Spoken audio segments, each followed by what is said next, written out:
Merci, ma chère Isabelle, et je propose à celles et ceux qui sont dans le sas d'entrée de venir peupler les places qui sont devant. Bien, mes chers amis, je voudrais bien sûr vous saluer, chacun d'entre vous, les députés, les sénateurs, sénatrices qui sont ici, et vous allez me permettre de remercier tout particulièrement les intervenants. Vous verrez, ils sont de très très grande qualité. Je ne peux pas les citer un par un pour essayer de ramasser mon propos. Vous me permettrez peut-être d'insister tout particulièrement, de remercier particulièrement Jean-Pierre Chevènement.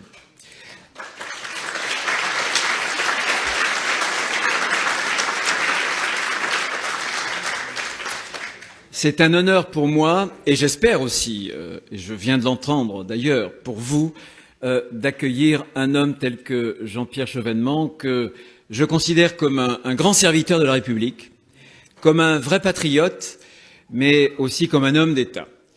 Il a su, sans doute mieux que beaucoup d'autres, y compris dans sa génération, articuler aussi bien dans son parcours politique les convictions, la réflexion et puis l'action. Agir en homme de pensée et penser en homme d'action, comme disait Bergson. Je pense que cette phrase, il ne la réfuterait pas. Alors bien sûr, nous ne venons pas de la même rive, bien sûr. Mais nous avons trempé nos idéaux dans le fleuve, le même fleuve, les eaux du même fleuve, celui de la République, une et indivisible, celui qui, au fond, réunit et rassemble autour d'une même exigence politique les républicains, bien sûr, mais aussi les héritiers du général de Gaulle, de Georges Clémenceau aussi. Et je considère que dans les moments, dans ces temps que traverse la France, je pense que ce rassemblement est plus que jamais nécessaire. Parce qu'on le voit bien, ce qui est en crise aujourd'hui, chez nous, dans notre pays, c'est pas seulement la droite ou la gauche, ça n'est pas seulement le macronisme.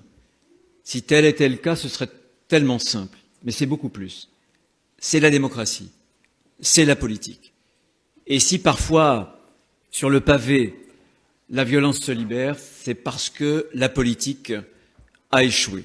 Et c'est la grande question à laquelle nous devons répondre. On nous avait promis une recomposition et on a le sentiment d'avoir sous nos yeux, non pas une recomposition, mais plutôt souvent une décomposition. Ça n'est pas le propre de la France. Beaucoup d'autres grandes démocraties occidentales, à l'Est, à l'Ouest, au Nord et au Sud, subissent des coups de boutoir, et on le voit que ces fractures, qui sont des fractures françaises, bien évidemment, ne sont pas seulement des fractures françaises. On va parler dans quelques semaines, j'espère, de l'Europe, des élections européennes. Il y a des fractures aussi, qu'on sent très bien entre l'Europe de l'Ouest et l'Europe de l'Est. Les démocraties occidentales, celles de l'Ouest, qui considèrent que la démocratie libérale de M. Orbán est une sorte de trahison de l'idéal démocratique, que c'est une pathologie de la démocratie. Et à l'inverse, ces démocraties de l'Est, ces anciennes démocraties populaires, sous le joug de l'Union soviétique, considèrent que c'est l'Ouest qui trahit, qui dévoie l'idéal démocratique. Donc aujourd'hui, et pour le dire de façon différente, la critique de la démocratie s'exprime et se formule aussi dans un langage de la démocratie. Et dans cette convention, à travers les propos des uns et des autres, il faudra que nous puissions y répondre. Alors évidemment, la démocratie, c'est un organisme vivant qui s'est adapté au fil du temps, bien sûr, à son milieu dans lequel elle vit. Et pour filer la métaphore anatomique, une démocratie, ce sont aussi des organes vitaux. Très rapidement, pour citer les principaux, il y a, si j'ose dire, le cerveau, le peuple, la souveraineté populaire. Lincoln, la phrase de Lincoln, le gouvernement du peuple, par le peuple, pour le peuple. Et puis il y a le cœur, que je considère comme les institutions, en tout cas comme l'équilibre des pouvoirs, un équilibre subtil, où les pouvoirs arrêtent les pouvoirs. C'est Montesquieu, la théorie de la séparation des pouvoirs. Et puis, après le cerveau, le cœur, les poumons. Et notamment, dans notre République française, souvent obsédée par son unité, les poumons, ce sont nos territoires. Souvenez-vous de Tocqueville, qu'on cite peu sur ce sujet-là. C'est dans la commune que réside la force d'un peuple libre. Il lie la liberté avec le fait territorial et communal. Et si aujourd'hui notre démocratie traverse une crise, qu'elle a des poussées de fièvre, c'est que fondamentalement, je pense que ces trois organes vitaux ont été blessés. Je voudrais le montrer rapidement, esquisser simplement des pistes, puisque dans chaque convention que nous faisons, on donne des pistes et quelques semaines après, on propose un certain nombre de choses beaucoup plus précises. D'abord, le premier organe blessé, pour moi, c'est la souveraineté populaire. Il l'est aussi bien par le bas que par le haut blessé. Par le bas, par l'individualisme, par l'hyper-individualisme, qui déconstruit le commun, qui empêche la formation du commun. La République, c'est la chose commune, cher Jean-Pierre Chevènement. Il l'est par le bas aussi, à travers la concurrence des revendications des minorités, qui bien souvent veulent imposer leurs lois à la majorité. Il l'est par le haut. Par exemple, le traité de Lisbonne, qui contredit bien sûr les résultats du référendum de 2005. Et dans le débat européen qui aura lieu dans quelques semaines, la question démocratique devra être au cœur, bien sûr, de ces discussions, et j'essaierai de conclure de cette façon-là, en me retournant vers l'Europe. La question européenne, c'est aussi la question démocratique. Donc, on voit bien que cet organe vital, qui est l'expression du peuple, la volonté générale, la souveraineté populaire, a été blessée. Et permettez-moi de vous dire que, pour vous faire quelques réflexions, bien sûr, le grand débat fonctionne, les Français aiment débattre, et la démocratie, c'est aussi le débat, pour essayer de gérer la discorde et parfois la violence dans l'espace public. Mais je voudrais dire que la démocratie participative, qui est sans doute nécessaire, je voudrais dire qu'elle a des limites. La première de ces limites, c'est que la démocratie participative ne crée pas les conditions de l'égalité. Pour le dire autrement, nous ne sommes pas égaux devant la parole. Les groupes de parole, c'est bien, mais ils ne parviendront pas à traiter cette blessure à la souveraineté populaire. Seul le suffrage assure l'égalité. Un homme, une femme, une voix. Première limite. Et puis, la deuxième limite, évidemment, la parole, la démocratie participative ne peut pas parvenir à régler des différends. Là aussi, seul le suffrage y parvient. Pour avancer quelques pistes sur cette question de la souveraineté du peuple, de la souveraineté populaire, je pense qu'il s'agit fondamentalement de redonner un pouvoir de décision au peuple.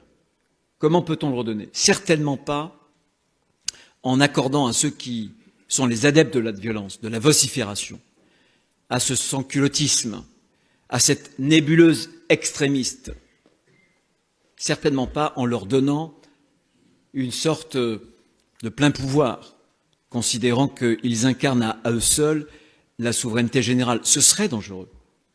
Hugo avait l'habitude de dire que la foule trahit le peuple. On en est là. Ce serait la démocratie radicale, une démocratie extrême. Et je pense que ça n'est pas la bonne voie si on est attaché à la concorde civile, comme vous l'êtes, j'en suis sûr. En revanche, je suis de ceux, tout le monde ne le partageront peut-être pas, qui pensent qu'il n'y a pas d'opposition, il n'y a pas de contradiction entre la démocratie représentative, et je regarde mes amis parlementaires, et la démocratie directe.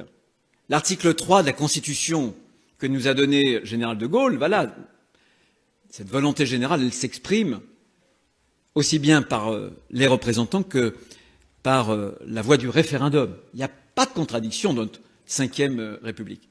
Je pense qu'il faut un recours au référendum facilité. Par exemple, sur l'article 11, je pense qu'on pourrait parfaitement étendre le champ, les sujets du référendum. Là aussi, je cite un exemple, aux grands traités internationaux, qui souvent passionnent les Français, lorsque les intérêts sont en jeu. Là aussi, l'initiative partagée, le référendum, l'initiative partagée, l'article 11. On sait parfaitement que les conditions pour atteindre les seuils, les 185 parlementaires, les 4 600 et quelques mille voix sont pratiquement inatteignables. On peut parfaitement réduire ces seuils pour que ce référendum d'initiative partagée puisse être accessible.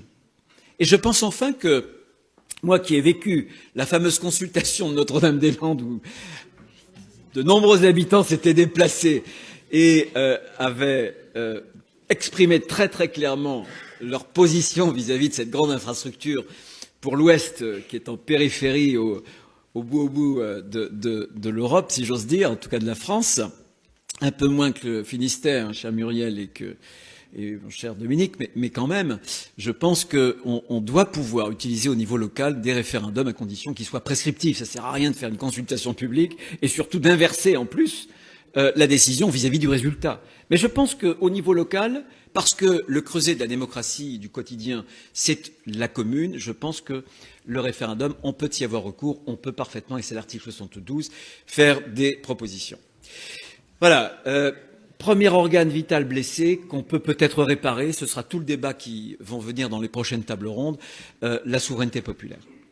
Bien sûr, la démocratie, ça ne se réduit pas au suffrage universel.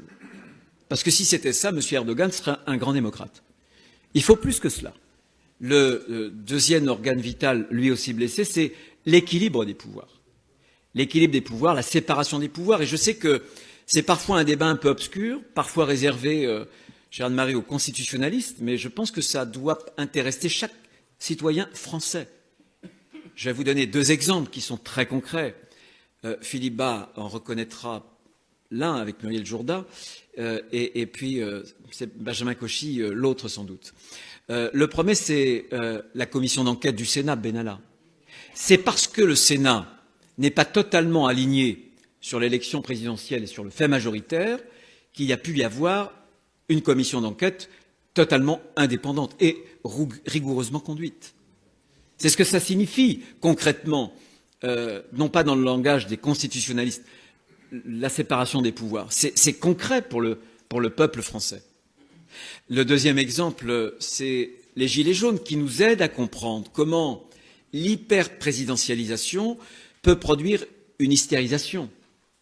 Parce que quand le pouvoir se personnalise à ce point, ça peut être dangereux parce qu'alors le pouvoir cristallise les colères sur une figure tutélaire, si j'ose dire. Et donc il faut y faire attention. C'est pas d'aujourd'hui, bien sûr, et je n'accuse d'ailleurs personne. La preuve, lorsque Mazarin meurt, Louis XIV décide de ne pas le remplacer. Il décide d'assumer lui-même la totalité du pouvoir absolu. C'est le début des problèmes. Et bien après Napoléon, Michelet aura cette phrase « France guérit des individus ». Parce que nous sommes, dans notre démocratie française, dans notre République, à la fois attachés à la nécessité de la représentation, mais attachés aussi à la nécessité de l'incarnation d'un pouvoir, comme disait Claude Lefort, par essence démocratique, par essence vide. La démocratie, la volonté générale est parfaitement abstraite, et il y a un besoin d'incarnation, d'autant plus qu'on a tranché la tête du roi et que depuis, semble-t-il, les Français ne sont pas monarchistes, mais sont à la recherche de l'homme providentiel. Donc, deux exemples pour que vous puissiez, entre le gilet jaune et puis l'affaire Benalla, voir ce que cela dit, le principe de séparation des pouvoirs, que Montesquieu nous a un peu révélé. Un mot, là encore, pour tracer des pistes, puisqu'on parle toujours de révision constitutionnelle. Je pense, pour ma part, qu'à un moment ou un autre, le président va remettre sur la table la révision constitutionnelle. Si vous êtes attachés, si nous sommes attachés, si nous décrivons la démocratie comme un régime de séparation des pouvoirs, alors il faudra en tirer les conséquences. La première conséquence, c'est de ne pas affaiblir plus qu'il ne l'est aujourd'hui le Parlement. Nous avons un Parlement dans les grandes démocraties européennes, sans doute un des parlements aux pouvoirs les plus faibles. Bien sûr. Donc attention au droit d'amendement, attention à ceux qui contrôlent l'ordre du jour, attention au bicamérisme, puisque une des premières propositions du président de la République et de son Premier ministre était d'atteindre le bicamérisme à travers le mécanisme de la navette que les parlementaires connaissent bien. Autre piste, attention à la proportionnelle. Bien sûr, il y a toujours ce débat entre une démocratie gouvernée, une démocratie qui parvient à générer des gouvernements stables. Et lorsqu'il m'a reçu, j'ai dit au président de la République, vous savez, monsieur le président de la République, vous pouvez avoir une tentation, c'est de vous sortir de ce mauvais pas en touchant aux institutions. Mais au jour d'aujourd'hui, la Ve République, c'est ce qui vous tient. C'est une sorte d'exosquelette. Faites-y très attention avant d'y toucher. Touchez-y d'une main tremblante. Bon. Mais la proportionnelle, sans doute est-elle plus juste dans la photographie qu'elle donne à un instant T de l'électorat, mais c'est aussi le retour au régime des partis, à la Quatrième République. Et franchement, la France, qui est difficile à gouverner, si on veut la rendre, à mon avis, définitivement ingouvernable, on se tourne vers la proportionnelle. Il faut, je crois, une démocratie qui soit stable, qui soit gouvernée. Et un dernier mot, et je sais que les Français y sont attachés comme à une gourmandise, la réduction du nombre de parlementaires. Chacun ici pense que ça n'est pas la panacée. C'est pas si demain il y a moins de sénateurs ou moins de députés que la France automatiquement ira mieux. Si c'est un signal pour dire aux Français que voilà, les gens d'en haut font aussi des efforts, pourquoi pas, mais attention. Attention parce que si demain on réduit trop le nombre de parlementaires, ils seront moins sur le terrain. Quand vous aurez des départements où il faut 3 heures pour aller d'un bout à l'autre et que vous n'aurez qu'un sénateur ou qu'un député, les gens ne les verront plus. Le coup d'après, c'est quoi? Ces gens, à quoi servent-ils? Ils servent à rien. Et on ira de malaise en malaise démocratique. Voilà le deuxième point sur lequel je voulais insister. Et pour terminer sur cette idée d'équilibre des pouvoirs et de tentative et de tentation même d'un retour à la Quatrième République, je pense qu'il faut plutôt retourner à l'esprit de la Cinquième. L'esprit de la Cinquième, c'est d'abord parce que on a un souci aujourd'hui, j'en parlais avec quelques intervenants tout à l'heure, la concomitance des 2 élections, l'inversion du calendrier, fait que l'élection présidentielle est plus que jamais une élection providentielle. Elle a totalement absorbé les législatives qui n'en sont qu'une réplique sismique, qui n'en sont qu'un sous-produit. L'exécutif a mangé, cannibalisé, si j'ose dire, l'Assemblée nationale, qui pose un problème. Et je pense que la question du découplage entre la présidentielle et les législatives, très franchement, se trouve posée.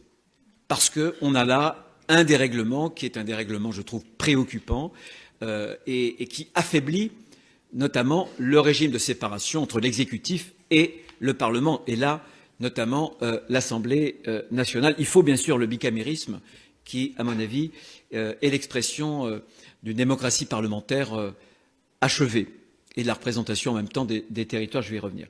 Pour terminer sur ce sujet-là, je pense qu'on a en France la bougeotte institutionnelle.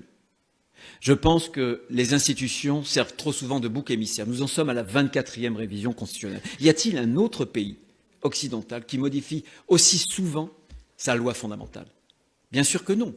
Bien sûr que non. Ce ne sont pas les institutions qui vont mal aujourd'hui en France. C'est simplement parce que la politique ne produit plus de résultats. Et les Français veulent des résultats. On pourra changer X fois les institutions s'il n'y a pas de résultats, si la politique ne produit pas une forme de puissance et donc des résultats, vous aurez beau les changer, vous n'arriverez à rien. Troisième élément sur lequel je vais terminer, les territoires. En quoi les territoires concourent à renforcer ou affaiblir la démocratie? Vous savez, un mot pour dire d'abord que la démocratie, elle est en Grèce, dans un espace restreint. Et que, pour moi, le creuset, et en tout cas la démocratie du quotidien, c'est souvent la commune. On voit en France aujourd'hui que jamais il y a eu autant de démissions de maires, d'adjoints, de conseillers municipaux. Je vois quelques maires que je salue en même temps dans la salle. Jamais. Jamais en France, il y a aussi peu de maires qui veulent se représenter à la prochaine élection. C'est un formidable baromètre du malaise démocratique français. Pourquoi en est-on arrivé là? On en est arrivé là par plusieurs raisons. Mais c'est surtout qu'il y a désormais un lien fragilisé entre l'État et ses territoires. Bien sûr, il y a eu l'absolutisme royal. Bien sûr, il y a eu le centralisme napoléonien. Bien sûr, il y a eu le jacobinisme républicain. Il y a une vieille tradition de centralisation. François Mitterrand avait dit un jour, il a fallu la centralisation pour que l'Europe se fasse, et maintenant pour qu'elle ne se défasse, pour que la France se fasse, mais pour qu'elle ne se défasse pas, il faut désormais la décentralisation.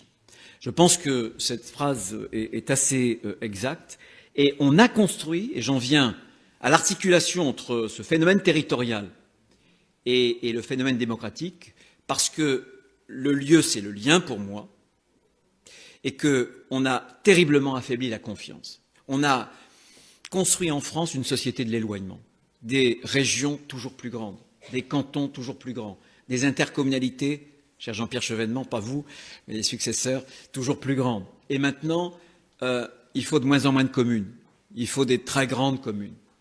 C'est la loi du nombre. C'est la loi du nombre. Bernanos, dans La France contre les robots, a cette phrase où il dit « Un monde gouverné par la loi du plus fort est un monde ignoble, abominable, et un monde qui serait gouverné par la loi du nombre, ça, c'est un nombre. C'est un monde qui est ignoble. » Et on a cédé à la loi du nombre, plutôt qu'à la loi humaine. Et vous avez une loi humaine qui fait qu'il y a une relation entre la distance et la confiance. Plus vous éloignez le citoyen du lieu où se prend la décision, et plus vous affaiblissez la confiance, plus vous faites grandir la méfiance. Et au contraire, c'est dans la proximité qu'on construit une confiance, parce que les maires sont à portée d'engueulade. On le sait bien, tous ceux ici qui ont été élus, proches des gens. Et on a oublié cette proximité, on a voulu remembrer la France, on a étiré ce lien géographique, et en étirant ce lien géographique, on a claqué, on a rompu finalement le lien civique. Et je pense profondément que pour améliorer demain, pour revigorer la démocratie nationale, il faudra aussi revigorer, il faudra aussi soigner la démocratie locale, sans doute par une nouvelle déconcentration de l'État, non pas dans des régions, parce que les grandes administrations régionales, elles ne sont pas déconcentrées, elles sont totalement reconcentrées sur leurs grandes administrations centrales. Ce sera au niveau du département, sous l'égide du préfet. Je pense que l'action de l'État territorial doit se développer. Et il faudra bien sûr un nouvel acte de la décentralisation. Les pays qui vont les mieux sont des pays qui font confiance aujourd'hui à leur territoire. Et moi qui suis républicain, qui suis profondément, comme Jean-Pierre Chevènement, attaché à l'unité de la République, je pense qu'on doit penser cette unité dans la diversité. Il n'y a pas du tout de contradiction entre ces termes-là. Voilà, je voudrais maintenant rapidement conclure en disant, parce que j'en parlais tout à l'heure, que bien sûr cette question démocratique sera au cœur du débat européen. Deux remarques, deux observations. La première, c'est qu'on va vous parler, et le président de la République aime parler de souveraineté européenne. Attention, il y a une formidable ambiguïté. Parce qu'en démocratie, le souverain, c'est le peuple. Y a-t-il un peuple uni et unique en Europe? Non. C'est une formidable ambiguïté. La deuxième remarque, pourquoi presque dans tous les pays d'Europe, de l'Ouest comme de l'Est, pourquoi est-ce qu'il y a cette déception des peuples vis-à-vis de l'Europe? Tout simplement parce que certains ont voulu faire l'Europe à l'abri des peuples, parfois contre les peuples. Et c'est ce qu'il faudra bien entendu réparer. L'Europe a voulu en quelque sorte délégitimer l'État-nation, et elle n'a rien proposé à la place, si ce n'est qu'elle a proposé souvent une construction technocratique, bureaucratique, qui ne crée pas d'adhésion, qui ne crée pas la confiance qui est à la base, bien sûr, de la démocratie. Et je pense que dans ce débat, il faudra voir comment est-ce qu'on peut réarticuler, comment est-ce qu'on peut réintroduire dans le processus de décision européen ce cadre démocratique national, parce que la démocratie, au jour d'aujourd'hui, vit encore dans ce cadre national. Je pense que ce sera là encore un beau débat, et je pense que cet horizon peut permettre aux républicains des deux rives de dialoguer et d'essayer de construire précisément une Europe qui soit une Europe un peu plus démocratique. Merci en tout cas, mille merci à Jean-Pierre Chevènement et à l'ensemble des intervenants. Merci à vous.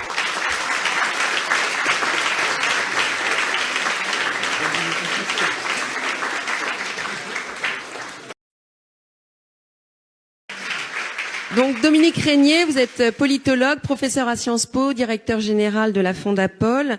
L'un de vos derniers ouvrages avait un titre prémonitoire, Où va la démocratie? Alors entre Bruno Retailleau qui nous a parlé de démocratie cadenassée et Jean-Pierre Chevènement qui nous a dit qu'il n'y avait pas de démocratie en dehors du cadre national, eh bien, quelle est votre réponse à votre question, où va la démocratie? Merci. Merci beaucoup, merci pour cette invitation à échanger avec vous. J'aurai sans doute, sur certains points dans le temps qui m'est donné, l'occasion d'exprimer un point de vue sans doute divergent sur tel ou tel aspect, mais je sais que cela ne vous déplaît pas, et peut-être même qu'il y aura moins d'accord avec moi qu'avec Jean-Pierre Chevènement, ce qui sera amusant.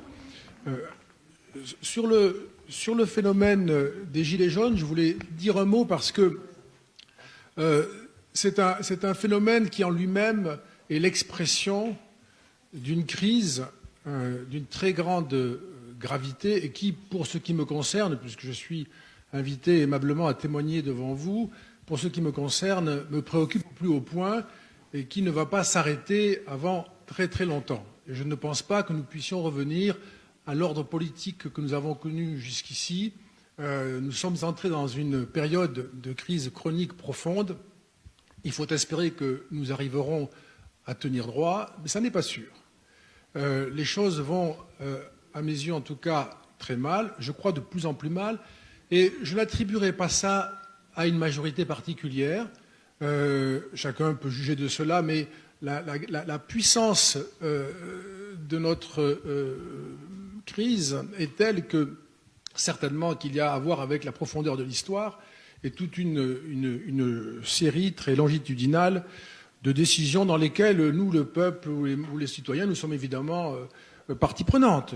Rien ne s'est fait sans que nous soyons, d'une manière ou d'une autre, malgré tout, en accord avec ce qui avait été décidé. Alors moi, j'ai été frappé par le fait que les Gilets jaunes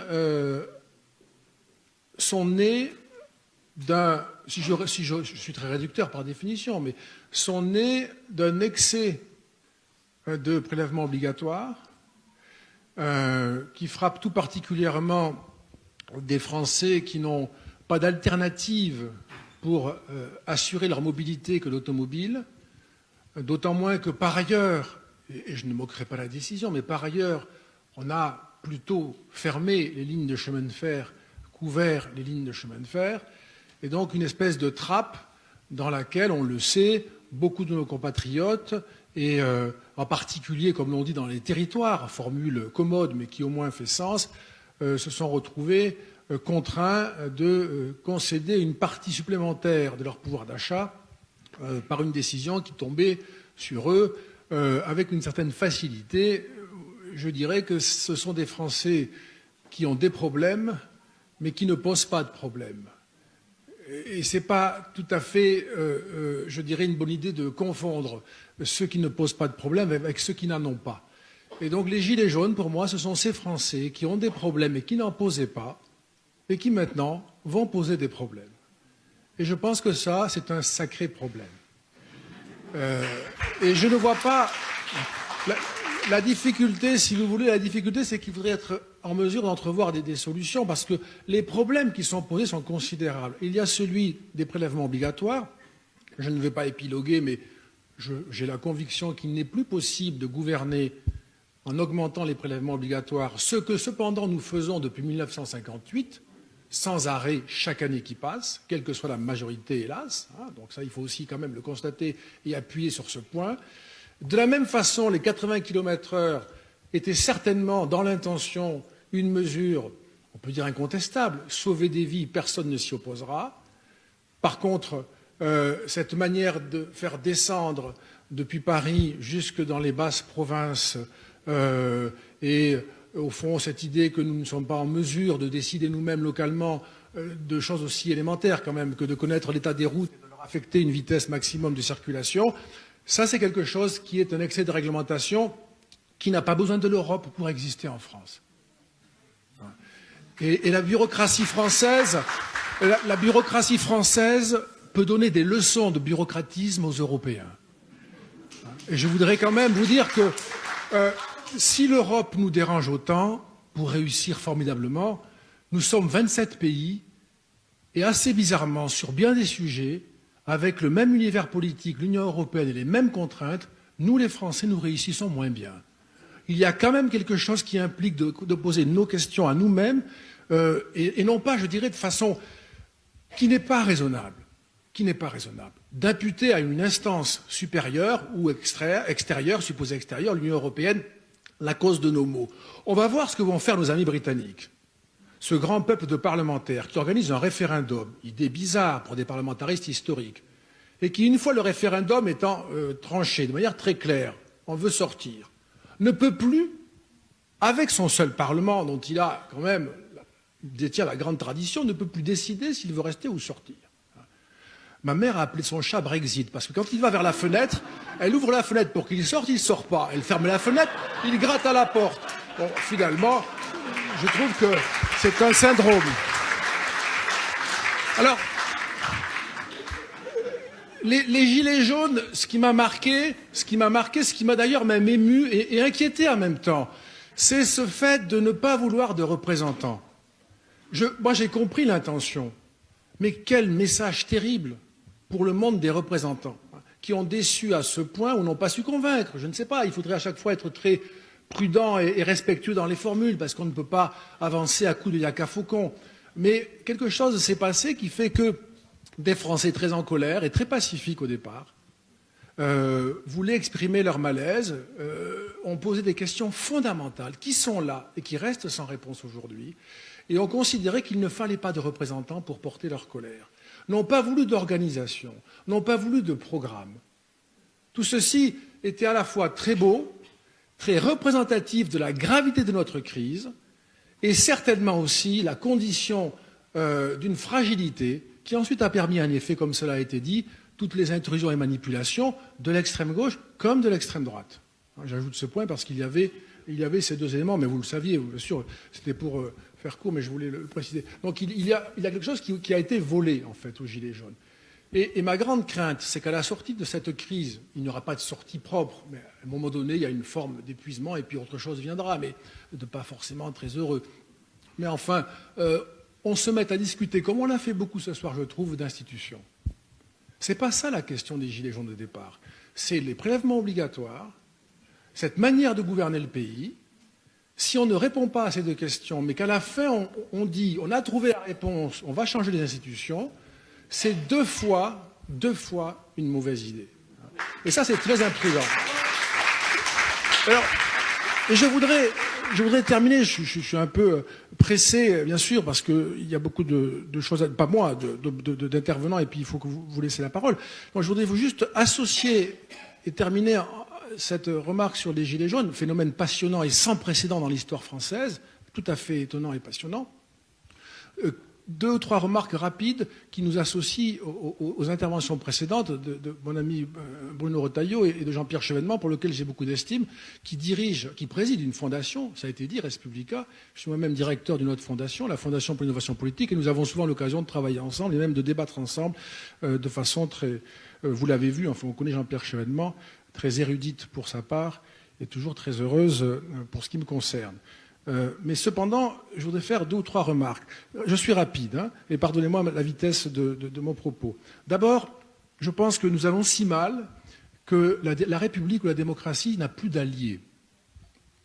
Et tout ce qui a été dit, au fond, j'aurais aimé le dire en présence de Jean-Pierre Chevènement, mais il avait des occupations, ce que je comprends fort bien.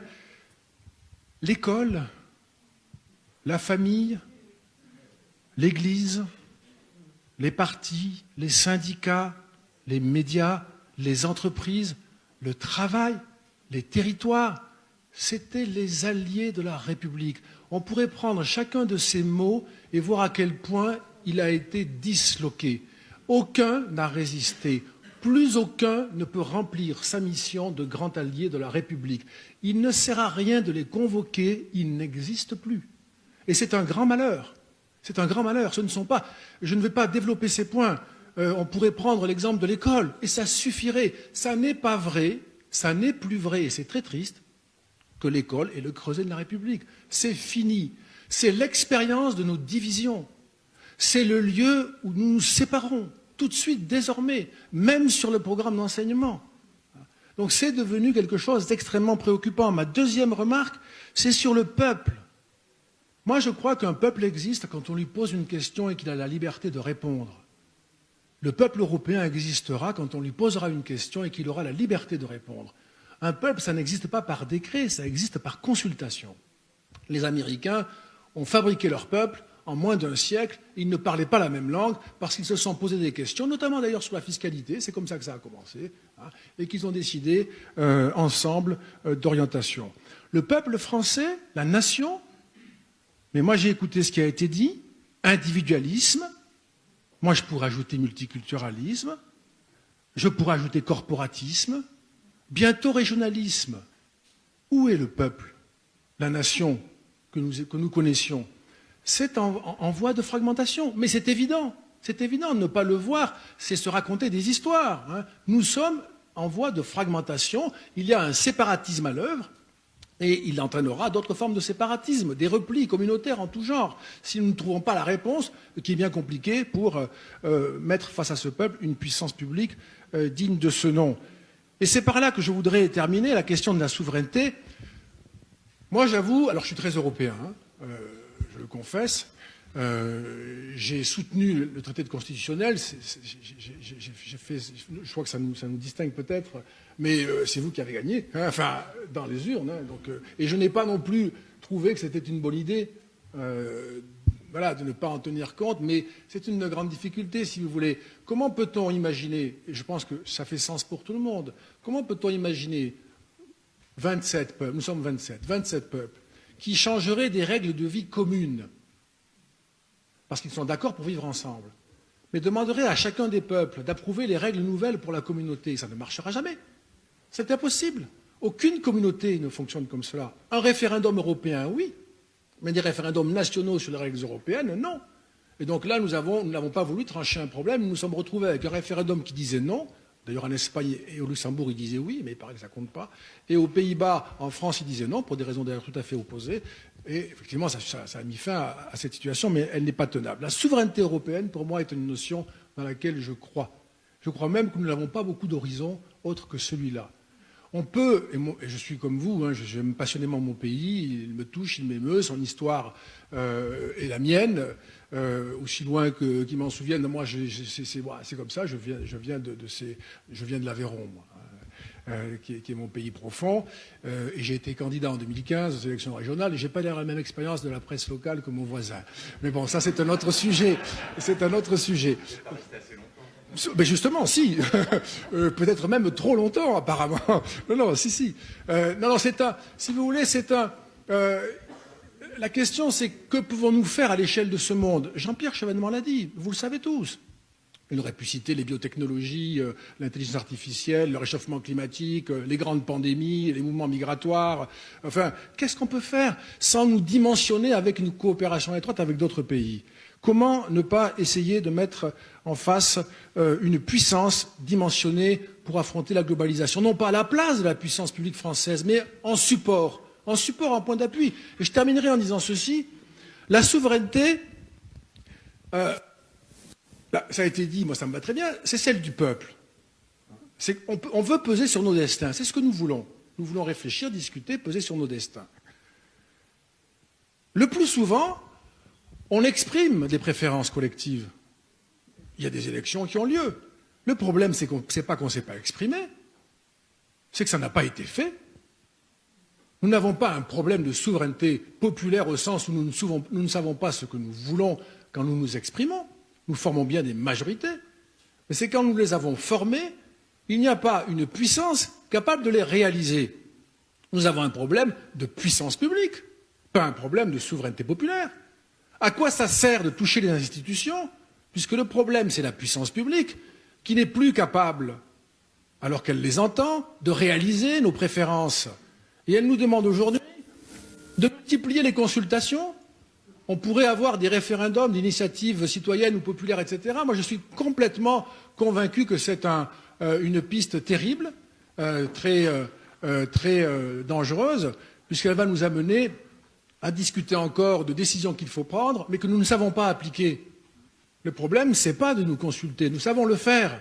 hein. Nous votons maintenant pour les communes, les départements, les régions, les élections européennes, les élections présidentielles. Enfin, on ne peut pas dire qu'il n'y ait pas d'élections dans ce pays quand même, hein.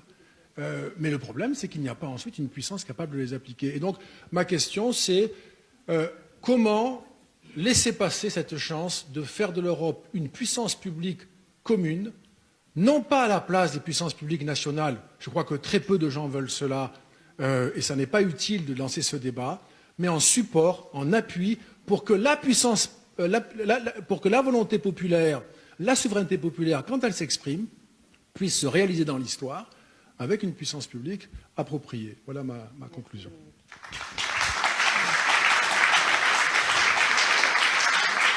Merci beaucoup, Dominique.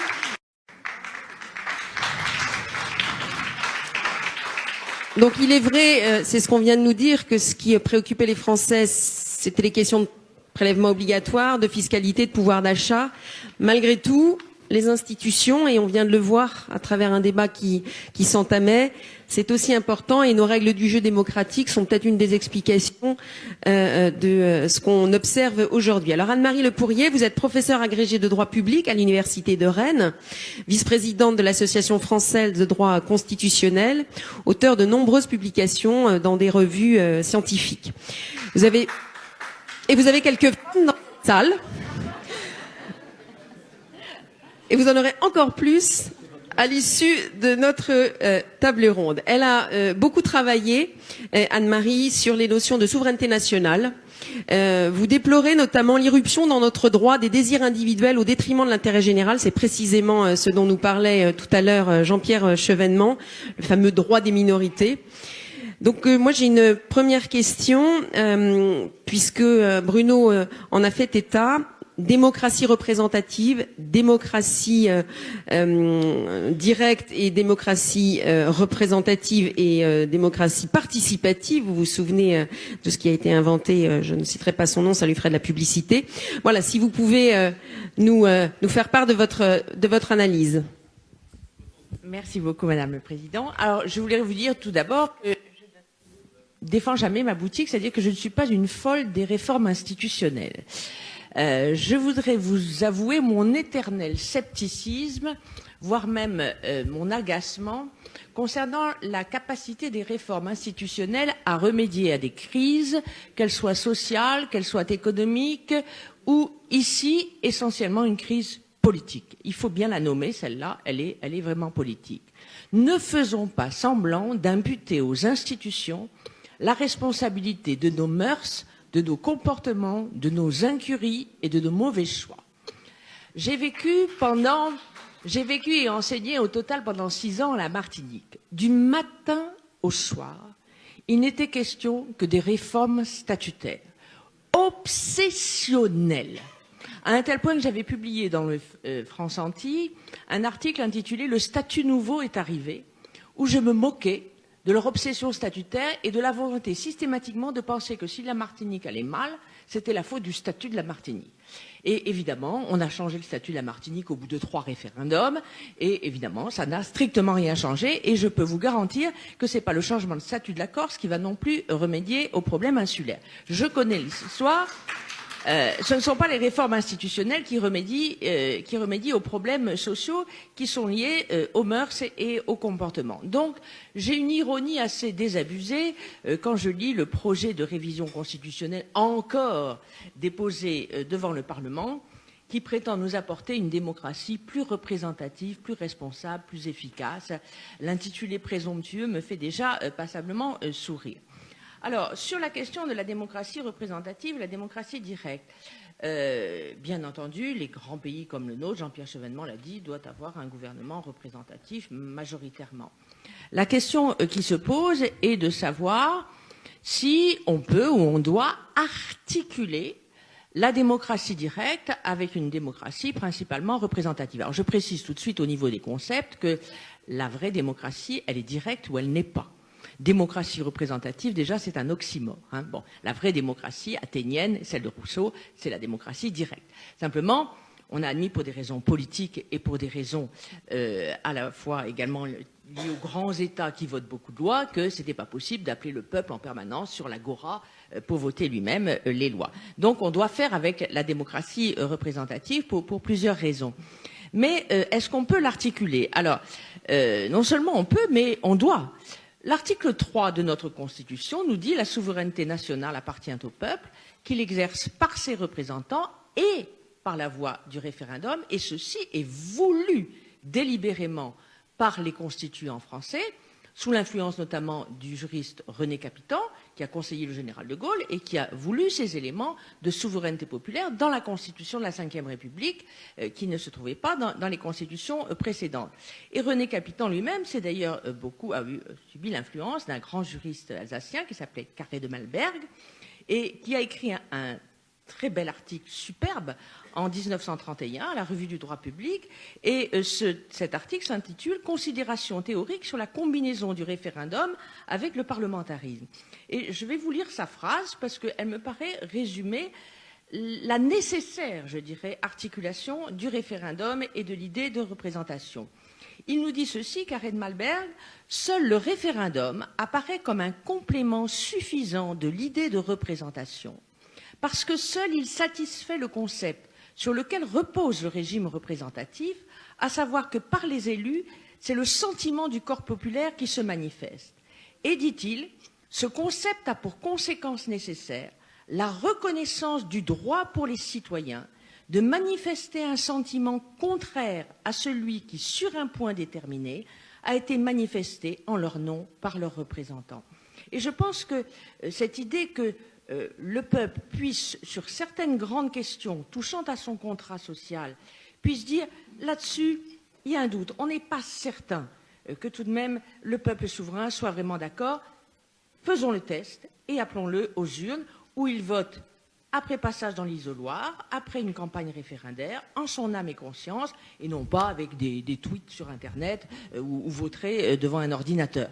Donc il y a une démarche citoyenne qui se fait dans l'isoloir, à la mairie, on va au bureau de vote, le référendum a des formes à respecter. Hein, c'est pas l'anarchie, c'est pas le bistrot du commerce. Donc moi je suis une partie. Alors qu'est-ce qui se passe? Eh bien, je vois bien que dans cette Ve République qui a été marquée du sceau de la démocratie directe, et c'est pas des petits sujets que le général de Gaulle posé aux Français, hein. La guerre d'Algérie, on ne peut pas imaginer plus clivant. C'était terriblement clivant. Et justement, il savait qu'il avait besoin de la légitimité populaire pour ces questions. Plus l'engagement de responsabilité, car il posait la question de confiance. Il disait, si sur ce point-là, vous ne me suivez pas, eh bien, je m'en irai, parce que j'estimais, c'est exactement le 49-3, en quelque sorte, qu'il posait au peuple français.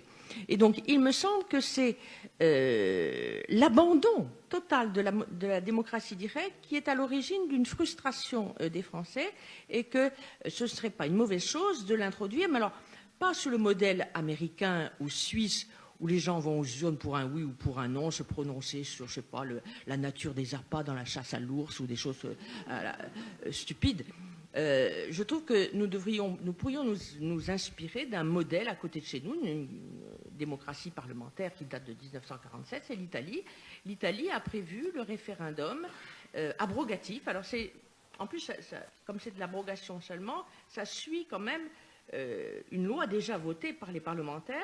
Mais c'est la possibilité alors là c'est 500 000, on peut monter le chiffre, la possibilité par exemple pour 500 000 citoyens de demander que la question de l'abrogation partielle ou totale d'une loi, qui peut être une loi ancienne, qui peut être une loi récente, soit posée aux Italiens.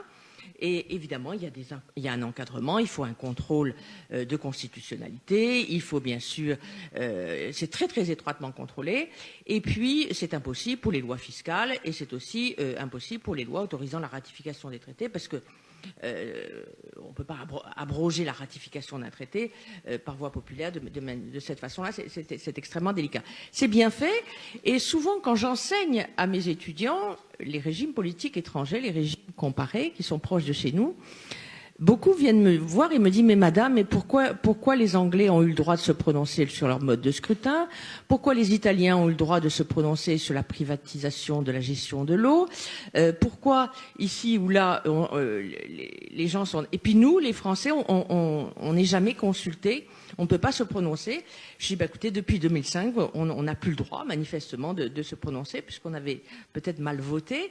Et puis, j'ai quand même constaté que, on en a parlé tout à l'heure, Bruno Retailleau en a parlé, on a eu encore un deuxième exemple assez stupéfiant, c'est que on modifie la loi pour pouvoir permettre à l'État de consulter des populations locales pour l'aéroport Notre-Dame-des-Landes. Et qu'est-ce qu'on fait? On s'assoit sur les résultats du référendum. Donc, il s'est pris une curieuse façon de faire en France qui consiste à soit ne pas utiliser le référendum, soit quand on l'utilise, à s'asseoir sur les résultats, ce qui évidemment génère des frustrations. Alors je ne prétends pas du tout que ce soit l'introduction de temps en temps d'un référendum d'initiative populaire qui va remédier aux problèmes globaux de la représentation. Mais disons que pour moi, j'y vois, et depuis longtemps, je le dis dans mon manuel qui a maintenant déjà 15 ans, je dis que c'est c'est comme la soupape d'une cocotte. Hein. Il faudrait un petit peu desserrer l'étau de la représentation et introduire ce type de référendum. Alors, s'il y avait de la part de nos représentants un engouement pour le référendum et qu'ils le repratiquaient de nouveau, on n'aurait peut-être pas besoin d'envisager l'initiative citoyenne, mais comme ils n'en veulent plus, et je peux vous dire que pendant la révision de 2008, les travaux préparatoires, j'ai tout lu, les travaux préparatoires, les débats parlementaires. À part nos collègues sénateurs Gélard et Portelli, il n'y en avait pas beaucoup qui étaient favorables au référendum d'initiative citoyenne. Hein, manifestement, on sent que les représentants tiquent beaucoup sur l'idée de redonner de temps à autre un peu de pouvoir au peuple. Alors, sur les autres éléments du régime représentatif, juste un petit mot. Sur la question de la proportionnelle, j'attire l'attention sur le fait que quand on fait une révision, on ne révise pas pour réviser. On se demande qu'est-ce qu'on veut. La proportionnelle, je veux bien, très bien, mais réfléchissez bien. Si on estime et si on dit, comme on le dit aujourd'hui, dans la crise des Gilets jaunes, les députés ne représentent pas suffisamment les gens, ils se sentent mal représentés, on a des députés hors sol.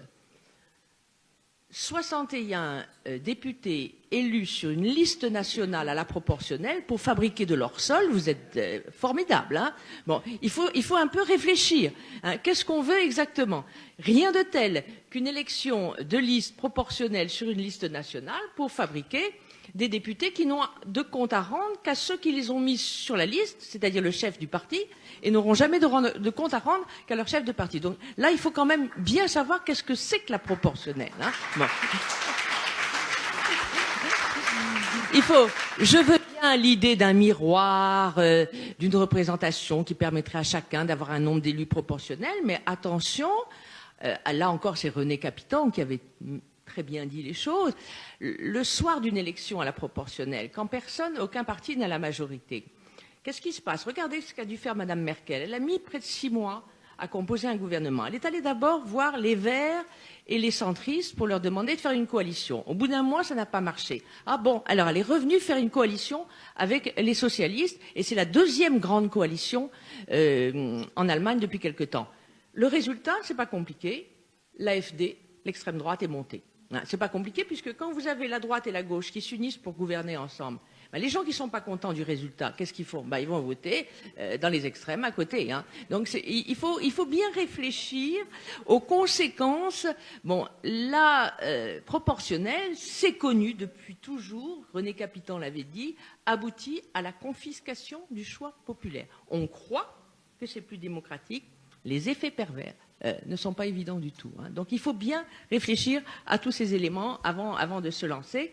Et donc, quant à la réduction du nombre de sénateurs et de députés, alors le projet de révision est antérieur à la crise des Gilets jaunes, mais quand même, je me dis, mais il y a quelque chose qui colle pas, quoi. J'entends des gens dans les réunions qui disent, oh, surtout en milieu rural, on n'est pas bien représenté, on n'est pas assez bien représenté. Et d'autres vous disent, on va supprimer le Sénat. on ne supprime pas le Sénat si on estime que le milieu rural n'est pas suffisamment représenté. Il faut savoir ce qu'on dit. Il ne faut pas prôner des choses absolument contradictoires. Bon, il est évident que le Sénat assure la représentation des collectivités territoriales et que c'est certain que le tissu rural est essentiellement représenté au Sénat. La deuxième chose, c'est que si vous réduisez le nombre de parlementaires, prenons les députés, plus un député a une grande circonscription, puisque vous réduisez le nombre. Donc, il a des grandes circonscriptions. Donc, le temps de bien connaître sa circonscription, de faire le tour. Moi, je visite parfois des circonscriptions. Elle est belle, ma circo. Hein. T'as vu, elle est grande. Oui, elle est tellement grande que t'as pas le temps de la voir. Hein. Bon, elle est belle, elle est grande, mais et puis alors là, ils consomment du diesel. Bon, pour faire le tour de la circonscription, il est évident que plus vous agrandissez les circonscriptions, arithmétiquement, moins il y a de représentation, ou en tout cas moins de capacité de faire remonter tout ce qu'on observe. Donc attention, c'est-à-dire que posons bien les questions et réfléchissons à fond sur qu'est-ce que c'est que la notion de représentation et quels sont les effets éventuellement pervers des révisions qui sont proposées comme ça un petit peu à la va-vite. Alors, j'ai regardé l'exposé des motifs du projet de révision constitutionnelle et on nous dit pourquoi réduire le nombre de parlementaires ? Il n'y a pas de justification. On nous raconte des bobards, c'est creux, c'est plat. Au fond, on ne sait pas. On ne sait pas pourquoi on veut réduire le nombre de parlementaires. On n'en a pas plus que les démocraties voisines. On ne sait pas. Et du coup, je me dis, comme Martine Aubry, si c'est flou, c'est qu'il y a un loup. Parce que pourquoi veut-on réduire le nombre de parlementaires ? Peut-être si ça coûte moins cher. Ah oui, ça fait moins d'indemnités, moins de ceci, moins de cela. Bon, alors si c'est une question de prix, qu'on le dise alors dans l'exposé des motifs de la loi. Qu'on le dise carrément, on va faire des économies en réduisant le nombre de parlementaires. Mais c'est pas ça qui est dit. On vous explique que ça va fluidifier le travail législatif. Faut pas du tout. Bon. Et il n'y a aucune adéquation entre la mesure et ce que l'on veut faire. Ou alors, on se dit peut-être, et ça c'est pas avouable, que l'exécutif dominera beaucoup plus facilement des assemblées qui seront réduites. C'est peut-être ça. Je ne sais pas. Mais ce que je vois, c'est que il n'y a aucune démonstration de l'adéquation entre la réduction du nombre de parlementaires et l'amélioration quelconque de la représentation ou du travail législatif ou de contrôle. Donc, je cherche qu'est-ce que ça cache et qu'est-ce qu'il y a derrière ça. Peut-être tout simplement, alors, un souci d'économie. Donc, c'est pour vous dire que sur la question de l'amélioration de la représentation, je pense qu'il faut réfléchir à 2 fois avant de faire des réformes, que ce serait pas mal d'introduire plus de référendums, de quelque façon que ce soit. Il faut que les Français puissent quand même se prononcer. J'ai vu quand même aussi pendant la question du mariage pour tous, le mensonge, le véritable mensonge. On nous a dit, ah non, l'article 11, ça n'est possible que pour les réformes sociales. Or, la famille, c'est pas une réforme sociale, c'est une réforme sociétale. Donc il n'y a pas de référendum. Des gros mensonges. On pouvait faire un référendum, on aurait pu le faire, mais on n'a pas voulu. On ne veut pas du référendum en France, et donc c'est là, je crois quand même qu'il y a une défiance à l'égard des citoyens. Et puis sinon, les autres projets, le grand débat. Bon, bah écoutez, le grand débat, on va en discuter au club des juristes la semaine prochaine. Le grand débat, j'ai surtout le sentiment que c'est l'omniprésence encore du président de la République. Je comprends pas très bien, mais enfin, bon... Vous comprenez au contraire très très bien. Vous comprenez au contraire très très bien. Merci beaucoup Anne-Marie.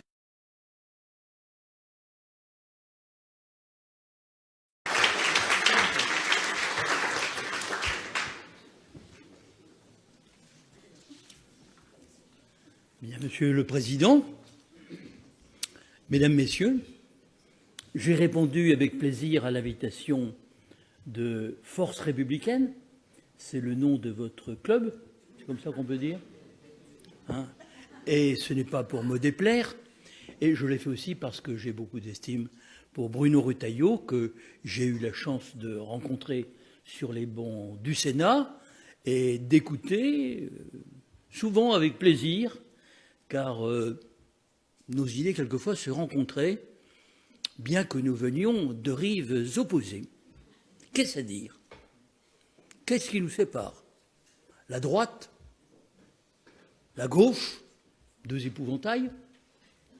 À l'origine, je le rappelle, des gens qui s'assoient les uns à droite de l'hémicycle, les autres à gauche, les premiers parce qu'ils défendent ce qui reste du droit divin, à savoir le veto royal, et les autres parce qu'ils sont des partisans intégraux de la souveraineté nationale, que je ne distingue pas de la souveraineté populaire dès lors que le suffrage est universel. Est-ce que vraiment cette affaire n'est pas réglée? Entre nous, je pense. Ce n'est plus tellement le problème. Mais il est toujours très intéressant de se ressourcer au modèle archétypique de la République qui, je le rappelle, repose sur la souveraineté populaire, la souveraineté du peuple.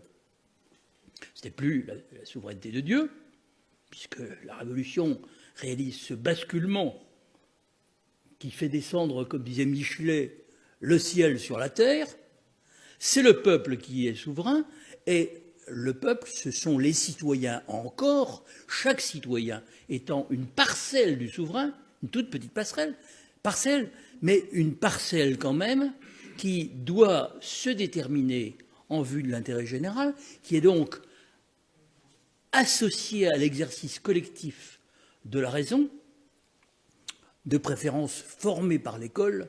Et je voudrais insister sur le fait que l'école, dans la tradition républicaine, joue un rôle extrêmement important parce qu'elle a comme rôle, j'allais dire, principal de former le citoyen, car la transmission des connaissances et des valeurs y participe. Mais en même temps, elle forme le citoyen comme étant le détenteur de cette souveraineté, le responsable de la collectivité nationale, avec ses droits et ses devoirs.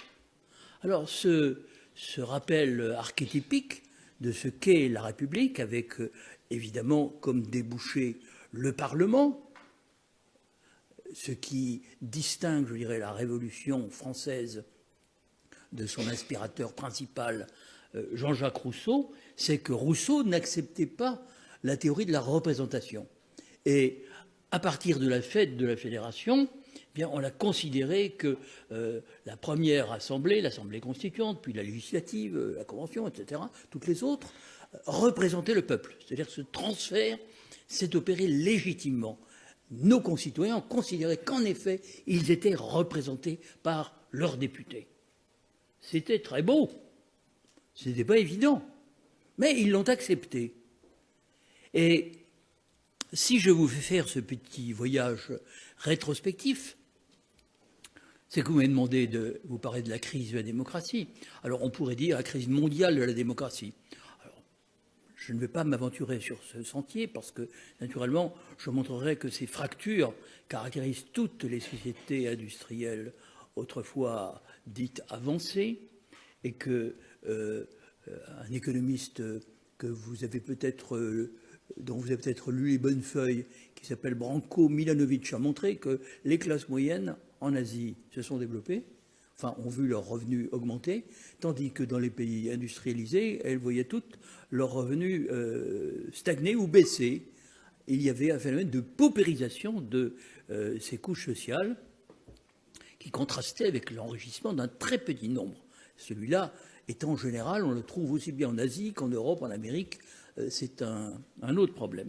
Mais je ne voudrais pas m'écarter de ma ligne de pensée parce que, pour répondre à votre question, je voudrais attirer votre attention sur le fait que le domaine de la loi, qui était au sommet de l'édifice juridique, s'est réduit comme peau de chagrin.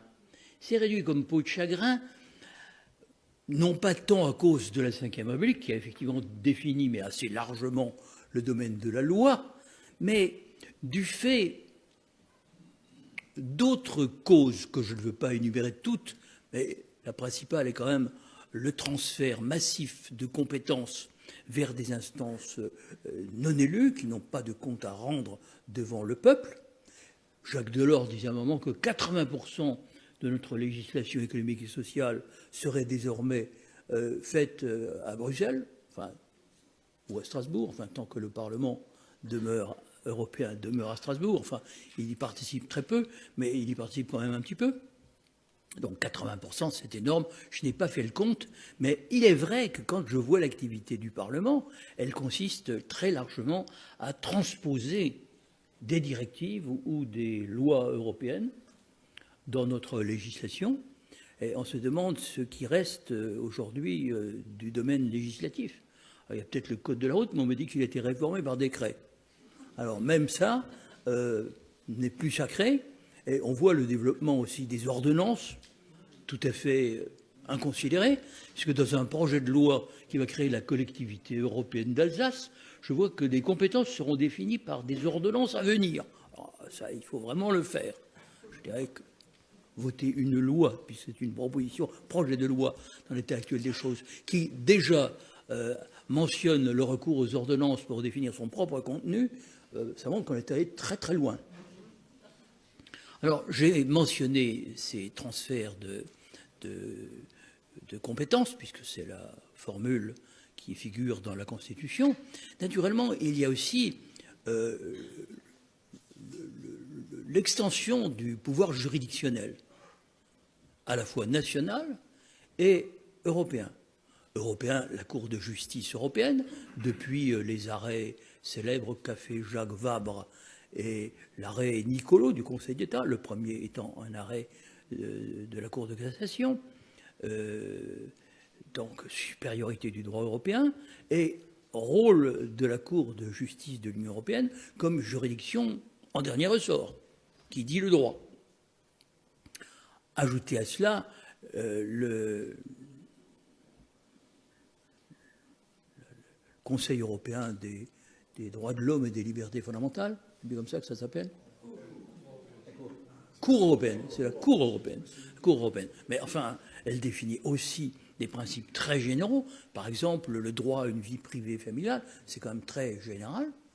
Hein, et l'application qui peut en être faite peut nuire à la cohérence de politiques que je connais bien comme ancien ministre de l'Intérieur, c'est-à-dire la législation concernant l'entrée et le séjour des étrangers. Très difficilement applicable compte tenu de cette jurisprudence. Alors, j'ai évoqué les jurisprudences européennes, mais il y a aussi les jurisprudences nationales. Celle de la Cour de cassation, celle du Conseil d'État, qui de plus en plus vont dans le même sens que les juridictions européennes, et même le Conseil constitutionnel, qui, avec la QPC, la question préalable de constitutionnalité, s'arroge des pouvoirs d'interprétation de la loi qui vont au-delà de ce qu'est le rôle du juge. Le juge devrait se borner à interpréter aussi rigoureusement que possible la loi, mais ne pas faire la loi à la place du législateur.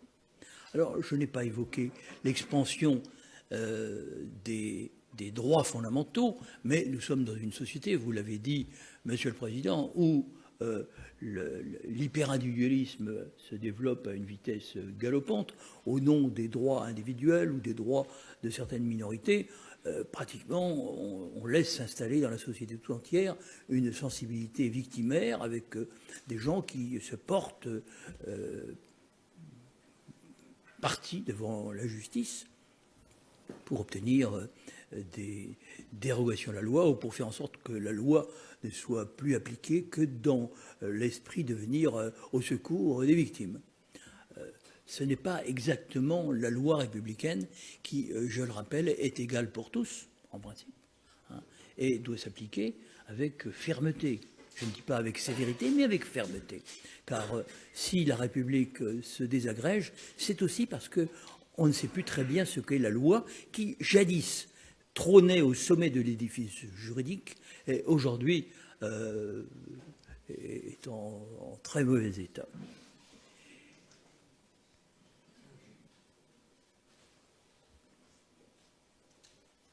Comment la crise de la citoyenneté ne reflèterait-elle pas cette déshérence du principe de la supériorité de la loi, puisque le Parlement n'est plus vraiment celui qui fait la loi, je le déplore, mais ça devient une sorte de parloir, si je puis dire, hein, dans lequel s'expriment encore évidemment quelques voix écoutées. Il y a le pouvoir d'enquête et de contrôle du Parlement qui existe encore, et puis naturellement il faut que la confiance soit au rendez-vous. Enfin, depuis 1962, on ne voit pas aujourd'hui que la censure ait jamais été exercée. Tout ceci traduit un déclin de la démocratie, mais aussi de la nation. M. Retailleau évoquait le sentiment d'appartenance, celui-ci reste national. Les Français, les Allemands, les Italiens se sentent Français, Allemands, Italiens, avant de se sentir Européens. C'est un constat, tous les sondages le montrent. Et la démocratie, elle implique un sentiment très fort d'appartenance, parce que la minorité ne peut accepter de s'incliner devant la loi de la majorité que si, effectivement, ce sentiment d'appartenance très fort lui donne le sentiment que peut-être un jour, de minorité, elle deviendra majorité. Par conséquent, sans ce sentiment d'appartenance, pas de vraie démocratie. Et l'Europe est une réalité beaucoup trop fuligineuse, il faut le dire. On ne connaît pas exactement ses limites. Elle s'est beaucoup étendue. Peut-être qu'elle s'étendra encore. Je n'en sais rien. C'est déjà trop étendu, à mon avis. Mais l'Europe ne donne pas, même si c'est une famille de nations qui a une sensibilité commune, parce qu'il y a des repères historiques, Jérusalem, Athènes, Rome, etc. Tout ça, c'est, enfin, je parle pour l'Europe occidentale, parce que Rome, c'est pas vrai pour la partie orthodoxe, byzantine, si je puis dire, hein, qui pourtant fait quand même partie de l'Europe, parce que on ne peut pas en rester à la querelle du filioque. Enfin, il y a une famille des nations européennes, et je ne critique pas du tout cette dimension. Je crois qu'elle est réelle. Je pense même que du point de vue géopolitique, pour exister dans le XXIe siècle, qui sera dominé par les États-Unis et la Chine, il faut que l'Europe s'organise. Comment? C'est toute la question. Alors, le président de la République a proposé une conférence européenne.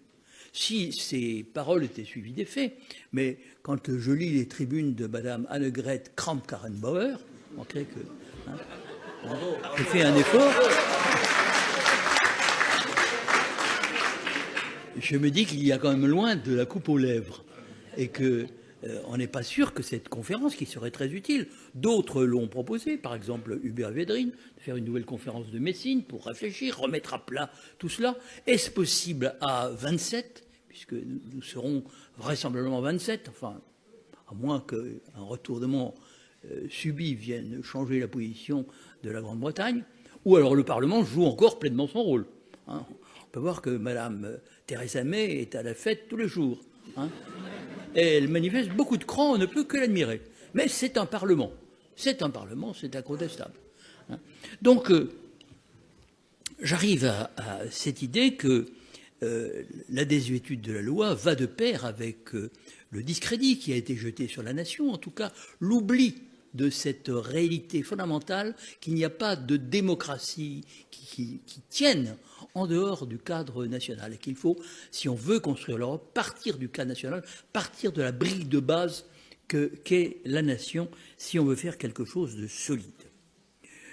Vous avez évoqué, Monsieur le Président, l'histoire de la Ve République. Je rappelle qu'au départ, le général de Gaulle voulait soustraire la République au régime des partis, au système des partis. Et il avait bâti quelque chose qui, dans un premier temps, selon Michel Debré, était un parlementarisme rationalisé. C'est son expression.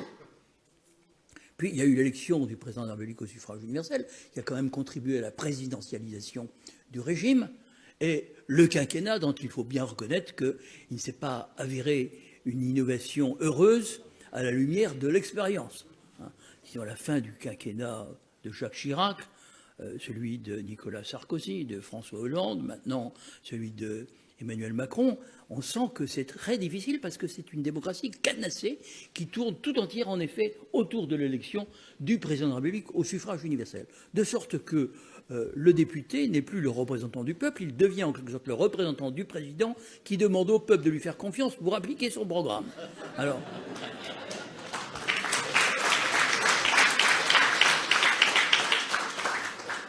je vais attirer votre attention sur le fait que les partis se sont adaptés à la Ve République.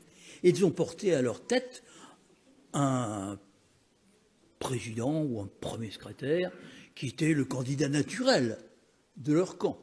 Ça a été le congrès d'Épinay pour le Parti socialiste, hein, et ça a été, je dirais, la création du RPR à droite, par Jacques Chirac en 1976.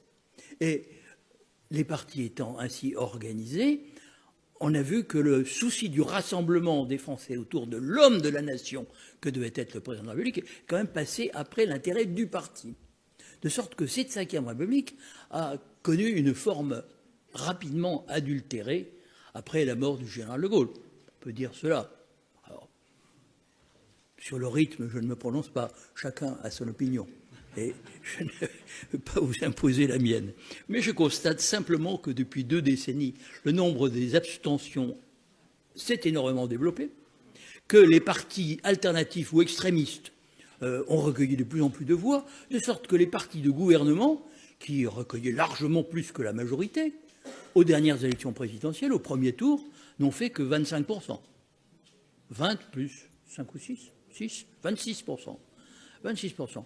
Donc ça montre que ces partis qui avaient pris les mêmes engagements, qui finalement faisaient des politiques qui se ressemblaient beaucoup, il faut le dire, étaient des partis discrédités. C'est là l'origine du dégagisme, dont Emmanuel Macron a d'abord profité, dont il subit les conséquences à son tour. Parce qu'il s'enracine dans des politiques conçues il y a au moins une trentaine d'années, enfin au moins, peut-être même davantage, qui produisent à la longue leurs effets pervers avec, naturellement, la désindustrialisation de notre pays, qui quand même est une chose frappante. J'étais ministre de l'Industrie aussi. Donc je vois que la part de l'industrie qui était de plus de 20% du PIB est tombée à 10%. Je vois les entreprises qui ferment. Comment cela a-t-il été possible sans réaction, sinon par un consentement implicite de nos élites? Alors on incrimine le populisme. C'est très à la mode. Ah, les populistes, etc. Mais il faudrait que quelquefois nos élites s'interrogent sur leurs propres responsabilités. J'ai pris l'exemple de la désindustrialisation de la France. Je pourrais prendre d'autres exemples. L'accoutumance à un chômage de masse. Croyez-vous que ce soit à la longue sans conséquence sur le moral du pays, sur l'état d'esprit de sa jeunesse? Le creusement des inégalités que j'évoquais tout à l'heure en citant cet économiste, je crois qu'il est américain maintenant, enfin, il s'appelle Branko Milanovic. Ce creusement des inégalités, ça a aussi forcément des conséquences directes sur le lien de citoyenneté. Comment croire encore à la citoyenneté? Donc, nous arrivons dans cette situation où il faudrait remettre tout à plat. Est-ce possible? Bruno Retailleau a cité les attendus du tribunal constitutionnel de Karlsruhe, qui, dans un arrêt dit Lisbonne, en 2010, a dit le Parlement européen n'est pas un vrai Parlement. C'est la juxtaposition de 27 expressions populaires, de 27 peuples, parce qu'il n'y a pas de démos européen, il n'y a pas de peuple européen proprement dit. Alors, ou bien on crée un peuple européen, mais ça ne se décrète pas comme ça. Je connais un seul exemple, parce que je ne suis pas contre. Si c'était possible, a priori, pourquoi pas. Je connais un seul exemple, c'est la Suisse. On a aggloméré autour des cantons alémaniques, il faut bien le dire au départ, des cantons romans, un canton italophone et un canton romanche. Et ça fait un peuple. Et ça fait un peuple. Mais c'est le seul exemple, et il a fallu quand même 7 siècles pour y arriver. Ça ne s'est pas fait sans mal. Alors, je pense qu'il faut quand même avoir l'idée des rythmes et du temps pour voir ce qu'il est possible de faire. Je vais conclure parce que je vois que l'heure s'avance. Je partage tout à fait le point de vue exprimé par votre président sur la déconnexion de la durée du mandat du président de la République et des mandats parlementaires. Alors, soit on revient à 5-7, ce serait le plus simple, soit on fait 6-4 pour changer, parce que la France n'aime pas revenir à l'arrière, et je sens que 6-4 tenterait plus nos compatriotes que le retour en arrière à 7-5. pour d'autres raisons aussi sur lesquelles je n'épilogue pas. Mais ce serait déjà une bonne chose. Je crois aussi que nous devons revaloriser le représentant. Je crois qu'il y a ici un représentant, si je puis dire, des Gilets jaunes. Je ne sais pas comment il concilie le fait d'être le représentant des Gilets jaunes avec le refus de la représentation qui est au cœur du mouvement des Gilets jaunes. Mais moi, je pense que la revendication de la démocratie directe, elle doit quand même se concilier avec la nécessité de gouverner un grand pays de 65 millions d'habitants, même un peu plus. Hein. C'est difficile à gouverner un pays comme la France. Déjà qu'il y a les Français, hein, et puis c'est un grand pays qui a beaucoup d'intérêt et qu'il faut arriver à concilier. Alors moi je pense que l'idée de revaloriser le représentant serait une idée à creuser. Je sais qu'elle n'est pas populaire, elle n'est pas portée, mais les représentants devraient se sentir investis de cette mission de représentation du peuple. Et si les députés étaient davantage les représentants du peuple, s'ils se comportaient comme représentants de leurs concitoyens qui leur ont donné mandat de porter leur parole, je pense que ça changerait déjà beaucoup de choses. Mais ça voudrait dire, à nouveau, l'extension du domaine de la loi, et puis je dirais, une morale civique qui, malheureusement, fait de plus en plus de défauts. Ce qui me désole, parce que je crois à l'amitié civique. Je pense qu'il est très important que les Français s'écoutent, se respectent, car ils sont tous des citoyens. Il n'y a pas différentes catégories de citoyens. Des citoyens qui sont des vrais citoyens et d'autres qui sont des citoyens de seconde zone, des gens qu'on peut reléguer dans les périphéries. Il n'y a que des citoyens. Et il faut respecter l'expression de tous les citoyens. C'est ce qui, aujourd'hui, à mon avis, manque le plus. J'aurais aimé dire quelques mots sur l'intercommunalité, puisque Bruno Retailleau l'a évoqué. Moi, je n'étais pas partisan de cette intercommunalité cadenassée avec un seuil de population qu'on a relevé de 5 000 à 15 000, de sorte qu'on a des intercommunalités de 50 communes, voire 100 communes, voire davantage. La démocratie ne peut pas exister dans ces intercommunalités. C'est l'ingénieur général des services ou le directeur général des services, l'ingénieur général des travaux qui exerce le vrai pouvoir. Ce ne sont plus les maires ni les conseils municipaux. Donc c'est le déni de la démocratie, comme l'a été au niveau supérieur le traité de Lisbonne. Donc il faut quand même se poser la question de savoir si l'élection au suffrage universel des présidents d'intercommunalité prévue en principe en 2020 est une bonne chose, ou si ce n'est pas au contraire la délégitimation assurée des maires, qui sont ce que les Français considèrent le plus, les élus dans lesquels ils ont confiance et qui font vivre la démocratie à travers le fonctionnement de leurs conseils municipaux. Donc revenons à une forme souple d'intercommunalité, une sorte de coopérative de communes, avec un nombre plus raisonnable de communes, pour que ça puisse mieux marcher. J'aurais beaucoup d'autres idées, mais il faut savoir conclure. Et si j'ai préconisé la revalorisation de la représentation et du représentant, ça ne veut pas dire que je suis contre la démocratie directe, que je suis contre le référendum. Non, on peut l'étendre, tout ça c'est tout à fait possible et acceptable. Mais nous devons surtout refaire un peuple de citoyens. C'est ça notre tâche, et c'est la tâche de la droite comme de la gauche, comme du centre s'il existe, hein, mais c'est la tâche de tous, refaire un peuple. Et refaire un peuple à partir du respect qui est dû à chaque citoyen et du sentiment que chaque citoyen pourra à nouveau éprouver qu'il est responsable de la vie et de l'avenir de la nation tout entière. Merci.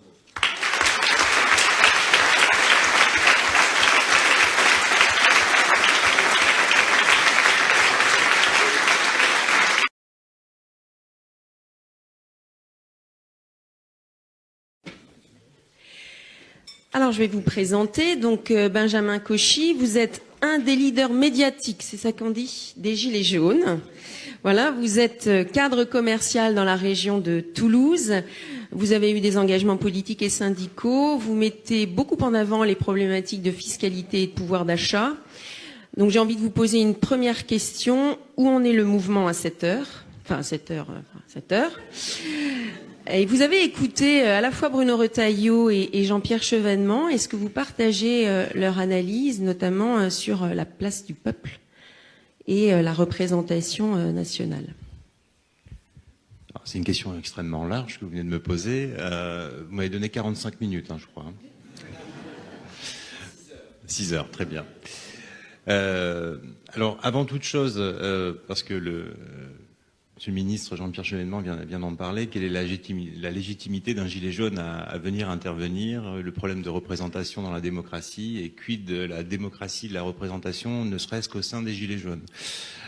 Donc aujourd'hui, je viens simplement, et je vais reprendre les quelques lignes du point de la semaine dernière, je ne suis là que parce qu'a priori, je suis le gilet jaune préféré de Bruno Retailleau. Voilà. Bon, ceci étant dit, où en est le mouvement aujourd'hui? C'est un mouvement qui est depuis le 17 novembre, j'irais même depuis mi-octobre, est un mouvement qui est particulier de par son origine. C'est un mouvement qui a démarré par les réseaux sociaux, qui s'est caractérisé dans la rue le 10 novembre, une semaine avant que les chaînes info se mettent à nous regarder de près. Mais dès le 10 novembre, il y avait plusieurs milliers de personnes qui s'étaient réunies un peu partout en France pour s'organiser pour le 17. C'était des gens, bien un peu comme dans cette salle. Il y avait des têtes blanches, il y avait des plus jeunes, il y avait des femmes, des hommes, beaucoup de femmes, des mères célibataires. C'était vraiment toute la France qui était réunie. C'était une France qui avait envie de s'exprimer parce que justement, elle ne se sentait pas ni entendue ni écoutée par ses représentants. Où en est le mouvement aujourd'hui? Le mouvement, malheureusement, et je peux parler librement ici dans ce club de réflexion, c'est un mouvement qui a été galvaudé et qui a subi l'entrisme de l'extrême gauche, de l'ultra gauche. On va les citer, je ne vais pas avoir ma langue de bois ce soir. Donc NPA, Lutte ouvrière et la CGT qui ont fait de l'entrisme de manière extrêmement forte et prégnante depuis le 1er décembre. Et donc ça a complètement sali et dénaturé le mouvement. Aujourd'hui, le mouvement, c'est 61% des Français, sondage ELAB de ce soir 17h, qui ont de la sympathie pour le mouvement des Gilets jaunes, 34% qui le soutiennent véritablement. Ce mouvement des Gilets jaunes, il est, avant d'être porté en chasuble et d'être autour des ronds-points, il est désormais dans l'esprit des gens. Donc voilà où en est le mouvement.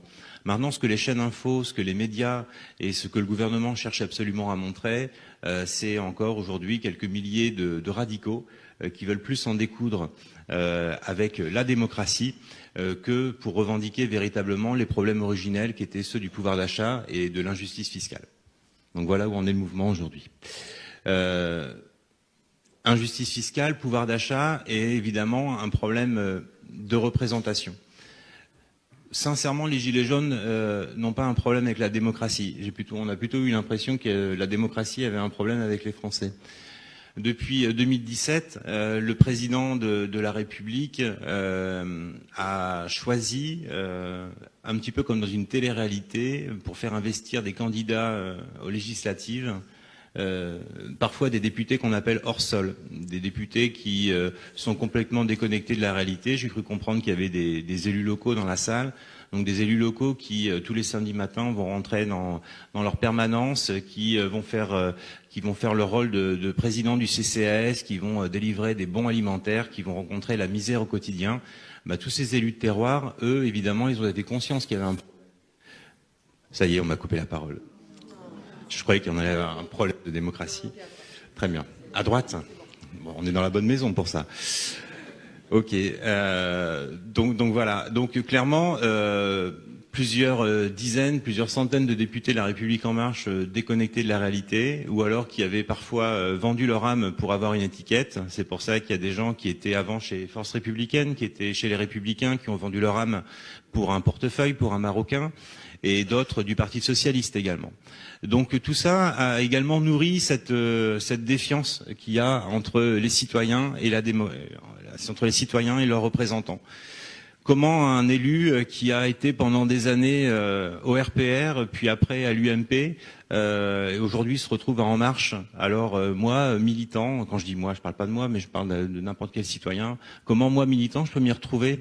J'ai milité contre le traité de Lisbonne et finalement 2 ans après, le Premier ministre en place nous fait avaler la pilule. Et puis quelques années après, on nous dit ah bah non, finalement l'Europe c'est bien. Et puis et puis finalement, on le retrouve Premier ministre quelques années après. Bref, vous avez compris ce que je veux dire. Il y a une grosse défiance parce que aussi le personnel politique parfois est un peu trop versatile, et donc finalement les citoyens, les militants, les sympathisants ne s'y retrouvent pas. Je me permets de faire cet aparté parce qu'il y a des sympathisants et des militants dans la salle, bientôt plus que des citoyens. Ça, c'est le premier point que je voulais aborder avec vous. Le deuxième point aussi, c'est que au-delà de cette défiance qu'il peut y avoir parfois avec la démocratie représentative, qui est pour moi indispensable, mais vraiment indispensable, comme l'a dit Monsieur Chevènement et comme l'a dit Monsieur Retailleau, c'est vraiment comment dirais-je, il faut avoir deux pieds pour avancer. Et donc le fait d'avoir le Sénat et l'Assemblée nationale, pour moi, c'est vraiment quelque chose d'important. Une Assemblée nationale qui exprime la respiration démocratique de manière régulière, et puis un Sénat qui est l'expression et la sacralisation de ce que sont les élus locaux et les élus du terroir. Pour autant, et ça je sais que c'était dans les programmes électoraux de pas mal de candidats en 2017, je donnerai pas leur nom, le référendum a toute sa place, et Monsieur Retailleau, je ne pense pas qu'il faille avoir peur des Français. Le président de la République, lui, a peur des Français. Les députés de la République En Marche ont peur des Français.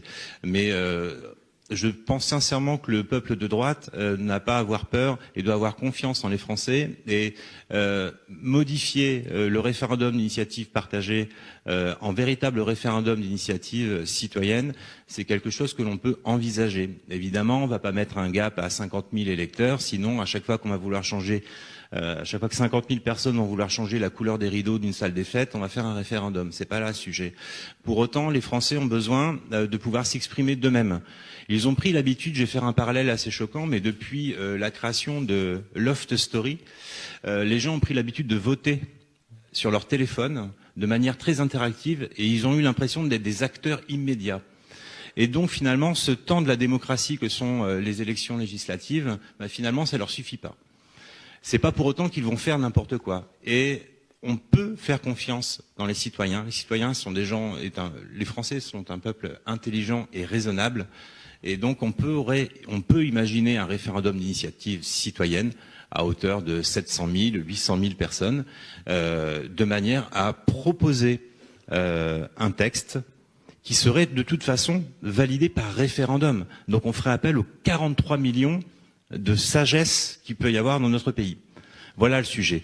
À titre personnel, et c'est pas le cas de tous les gilets jaunes, je suis contre les référendums révocatoires. Ça, pour moi, c'est le début de la dictature. Là-dessus, je suis d'accord. Il faut vraiment faire confiance dans la démocratie représentative. Deuxième point de problème de la démocratie, c'est la liberté de la presse. Ça, j'avais envie de vous en parler.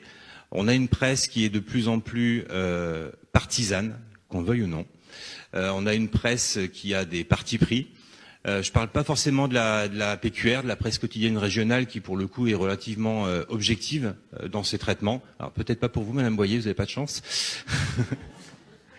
Mais voilà, moi j'étais encore hier en fin de journée dans le département du Tarn, un département limitrophe au mien, et je vous assurais que les correspondants locaux, les journalistes locaux sont des gens objectifs, et quand ils ont envie de dire oui ou flûte, ils le font, mais ils le font avec des billes. Quand on voit un peu les éditorialistes qui peuvent traîner sur les chaînes info, moi j'ai plus l'impression parfois d'avoir La République En Marche que d'avoir des véritables journalistes.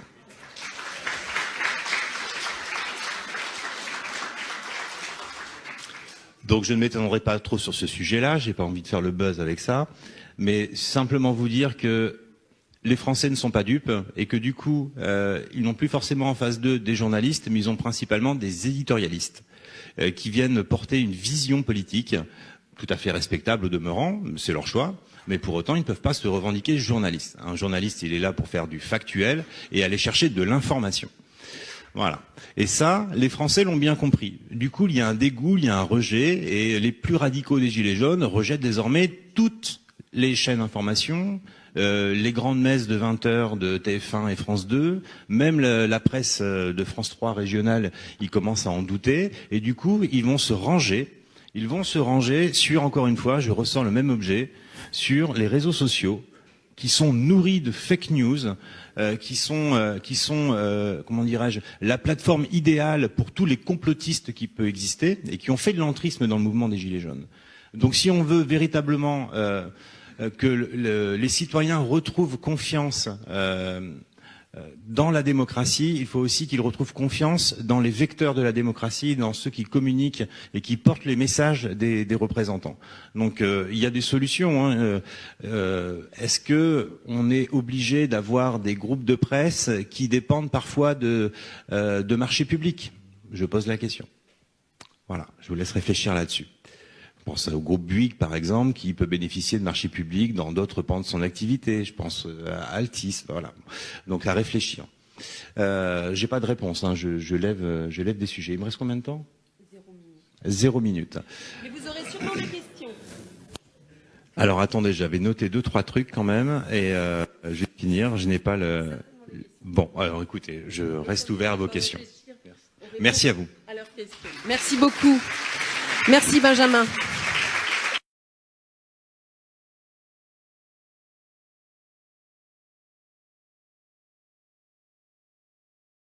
Philippe Bas, donc très célèbre Philippe Bas, président de la commission des lois au Sénat.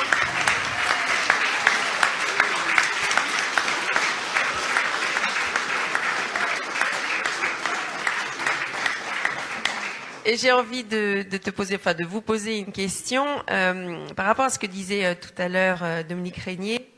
Est-ce qu'une révision constitutionnelle, est-ce que c'est ça qui va permettre de sortir de la crise politique dont vous parliez tout à l'heure? Voilà. Et je pense que tu voudras réagir à ce qui vient d'être dit sur le référendum, sur moins de députés, sur la proportionnelle. Ce serait intéressant de t'entendre. Merci, de vous entendre. Merci beaucoup Isabelle, et merci à Bruno de m'inviter pour votre convention débat de ce soir sur un thème qui évidemment, comme vous tous, m'intéresse particulièrement. Mais je dois dire que je ne vais pas vous donner le moral, parce que je suis moi-même très inquiet et je regrette d'être le dernier à m'exprimer. Parce qu'après, un certain nombre d'entre vous vont aller se coucher, les autres, je ne sais pas ce qu'ils feront. Je crains un peu, en réalité, d'être oiseau de mauvais augure. Et je me dis que c'est parce que je vieillis, et quand je m'exprime sur le sujet, on me dit, mais non, c'est qu'en réalité, vous êtes lucide. Je préférerais que ce soit pour la première raison. Je dois vous dire que... moi, je me souviens de l'époque où je faisais mes études. Et je me disais, c'est merveilleux. On a eu du mal, mais on est arrivé au port. La démocratie française est moderne, elle a trouvé ses équilibres, et vraiment, ça a été difficile. On a eu tant de révolutions, tant de constitutions. Et c'était bien, la stabilité. Le fait qu'on ait un président de la République qui est un gouvernement qui est une majorité. Au fond, on ne s'est pas plaint de ce fonctionnement. Mais aujourd'hui, on a plusieurs sources d'inquiétude. Mais si je voulais résumer, je dirais qu'il y en a en tout cas 2 qui sont très fortes.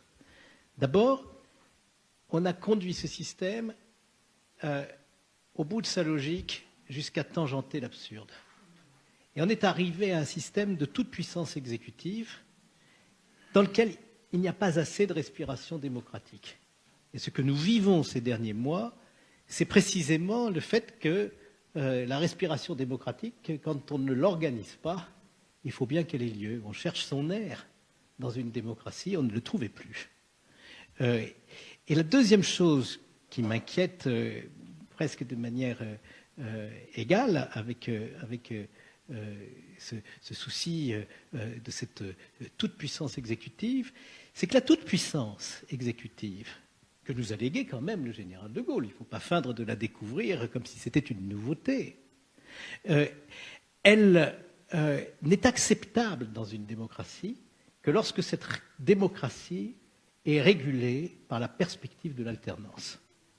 Alors vous avez une force de gauche gouvernementale, une force de droite gouvernementale, elles alternent au pouvoir. Et ce faisant, on peut tolérer que la puissance exécutive soit très forte et même imprime un certain nombre de contraintes au travail parlementaire parce que l'opposition est là, qui met sous le regard des Français toutes les défaillances de l'action publique, fait des propositions à l'occasion des critiques qu'elle formule et se prépare à son tour à proposer un projet au peuple français aux prochaines élections nationales. Et ça, c'est très mystérieux parce que c'est ce que nous n'avions pas réussi à faire jusqu'en 1958, où on avait une démocratie régulée par la responsabilité gouvernementale devant le Parlement divisé en un grand nombre de groupes politiques. Et pendant une législature, au fond, à part les forces extrêmes qui ne participaient à aucun gouvernement, eh bien, de la gauche modérée à la droite modérée, parfois avec des compromis qui duraient 3 mois pour faire une réforme, finalement, les 2/3 des Français, pendant une législature, étaient à un moment ou à un autre représentés au gouvernement pour faire des réformes. Et si vous vouliez prendre des mesures financières difficiles, vous étiez obligé d'avoir une dimension sociale, sinon vous n'aviez pas de majorité. Et inversement, si vous vouliez faire plus de solidarité, alors vous deviez avoir une gestion plus rigoureuse, parce que sinon vous n'aviez pas de majorité. C'était une démocratie régulée par le fonctionnement du Parlement. Alors il faut savoir ce qu'on veut. Moi je suis parlementaire, j'aime beaucoup qu'on dégage des espaces plus larges pour le rôle du Parlement, mais dans une certaine limite. Car je crois quand même que c'est important pour la France, pour l'intérêt national, pour sa capacité de négociation dans le monde, pour la continuité d'une politique sur des intérêts vitaux de la patrie, que nous ayons un exécutif fort. Et je vois aujourd'hui que ce système de régulation de la démocratie par l'alternance qui rend supportable une grande puissance exécutive, il est cassé. Il ne s'est pas cassé tout seul. Il s'est cassé en partie de notre faute, bien sûr, mais aujourd'hui, le pouvoir actuel repose sur les ruines de ce système de régulation de la démocratie par l'alternance.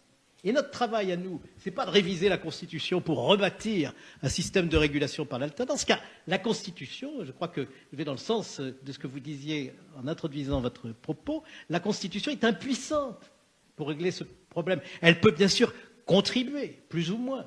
Mais ça n'est pas en changeant la Constitution qu'on rétablit un système de régulation par l'alternance, comme il en a longtemps existé sur le modèle anglais en Grande-Bretagne, comme il en existe aux États-Unis avec un système politique radicalement différent, et comme il en existe en Allemagne jusqu'à présent. Mais vous remarquerez que partout dans le monde, ce système qui a fait les beaux jours de la démocratie de la seconde partie du XXe siècle est en train de se gripper. Et c'est un vrai souci pour tous les démocrates que de constater cette difficulté. Alors, si la Constitution ne peut pas le faire, Bruno Retailleau, lui, peut le faire. Parce que si vous voulez rétablir un système de démocratie par l'alternance, alors vous avez besoin de forces d'alternance, de forces républicaines d'alternance. Je crois que notre travail, je le dis, je le souligne au cas où vous ne percevriez pas une pointe d'ironie dans mon propos. Je le dis avec humour, mais parce que parfois on peut mieux faire passer un certain nombre de vérités par l'humour. Voilà. Et je dis ça, excusez-moi, je vous livre le fond de ma pensée. C'est pas le travail de la Constitution. C'est le travail des Français et de leurs élus nationaux que de reconstituer une force d'alternance et de le faire sur la base d'une réflexion qui débouche sur un projet. C'est exactement ce qu'on attend de nous pour que demain, nous ne soyons pas face à un dilemme insupportable entre des extrémistes, d'ailleurs qui pourraient être présents ensemble au second tour, éventuellement, ou un extrémiste et le président sortant. Ce qui est une situation qui, pour la démocratie, n'est pas bonne du tout. Et donc, même si aujourd'hui, on considère que, allez, ne parlons pas seulement de nous, la gauche de gouvernement est par terre et qu'elle aura du mal à se remettre debout en quelques années, ou si nous considérions que la droite est également par terre et qu'elle aura mal à se remettre debout, en tous les cas, je dis, il faut tout miser sur cette refondation et sur ce renouveau, et pas seulement pour nos idées, mais pour la démocratie, pour rétablir le bon fonctionnement de notre démocratie qui est menacée. Qui est menacée, je crois, pour les raisons que j'indiquais, mais parce que aussi nous avons déçu les Français. Et ce n'est pas tout à fait un hasard si on nous a renvoyés dos à dos et si on a prétendu qu'on allait maintenant faire quelque chose d'entièrement nouveau. Moyennant quoi, quand on applique avec une loupe une grille de lecture à la politique actuelle, la seule question qu'on se pose, c'est est-ce qu'elle est de gauche ou de droite?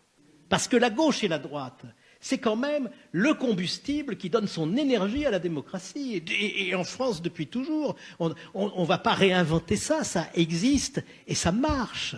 Et je crois que le trouble qui est jeté dans l'opinion et qui correspond de sa part à une attente est quelque chose qui nous met actuellement dans une période qui est vraiment, je trouve, très, très dangereuse. J'ai déjà parlé de 9 minutes. Alors, je vais vous dire une dernière chose quand même. C'est le lien de représentation, le lien démocratique de représentation. Moi, j'aime beaucoup le référendum, bien sûr, mais enfin, il m'a parfois laissé de mauvais souvenirs. Et je me dis, le référendum, c'est bien, mais réfléchissez à une chose. Quand vous devez répondre à une question par oui ou par non, vous ne vous sentez pas un peu enfermé parfois? Deuxièmement, il y a ceux qui sont pour le oui, il y a ceux qui sont pour le non. Comment voulez-vous les concilier par référendum? Vous ne pouvez pas les concilier. Le référendum est par définition clivant. Il oppose les Français entre eux, nécessairement. Et quand c'est le président de la République qui pose une question, il les oppose encore plus. Je crois que c'est évident. Et donc, attention, dans une démocratie qui traverse une période de fragilité, à ne pas s'imaginer que c'est par l'utilisation du référendum qu'on va rétablir son bon fonctionnement.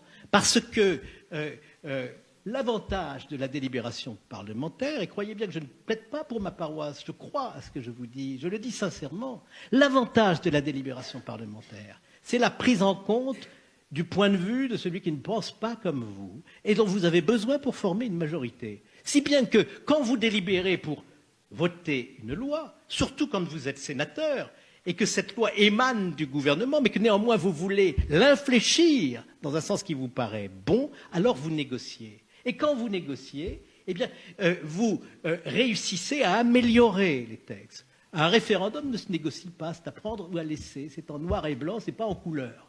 Et donc, il faut faire attention avec cet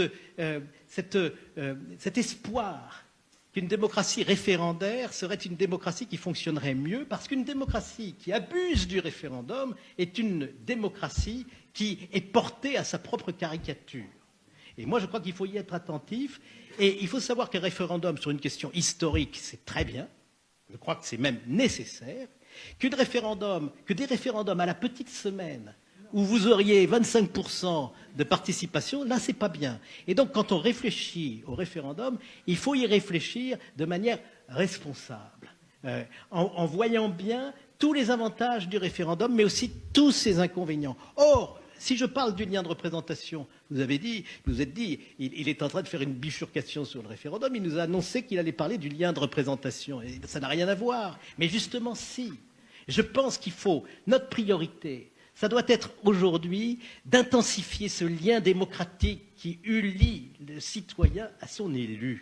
Or, ceci, ce n'est pas la Constitution, pour l'essentiel, même si on peut dégrader ce lien par des révisions constitutionnelles, mais Madame Le Pourrier en a suffisamment parlé, c'est pour beaucoup des mesures législatives. Moi, j'en veux beaucoup au précédent président, car il a toujours fait les mauvaises pioches.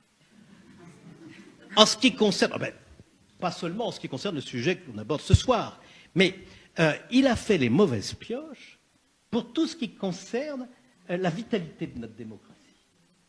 Quand il fait les grandes régions, vous imaginez les Allemands qui disent soudain « la Bavière, trop peuplée, il y a 12 millions d'habitants, je la coupe en 4 pour faire des régions équilibrées. La Sarre, toute petite, je la mets avec la Rhénanie-Palatinat. » Écoutez, honnêtement... il faut ce que les juristes appellent une affectio societatis pour une communauté dans un territoire est une existence démocratique. Vous ne pouvez pas dessiner des territoires dans le bureau du président de la République. Je crois que c'est impossible. Et vous ne pouvez pas espérer, si vous l'avez fait quand même, en ne suivant pas de bons conseils, vous ne pouvez pas espérer qu'il y ait une cohésion démocratique. Je crois que tout à l'heure, le professeur Régnier évoquait une idée voisine de celle-ci. Je crois qu'il est très important que la démocratie s'applique à un ensemble qui existe vraiment, qui n'est pas créé de toutes pièces, pour lui donner les meilleures chances que, au fond, ce soit l'expression d'une volonté collective qui se fasse dans les urnes. Et donc, les grandes régions, c'est pas bon, ça éloigne le pouvoir des citoyens, surtout avec un mode de scrutin qui est un mode de scrutin incompréhensible.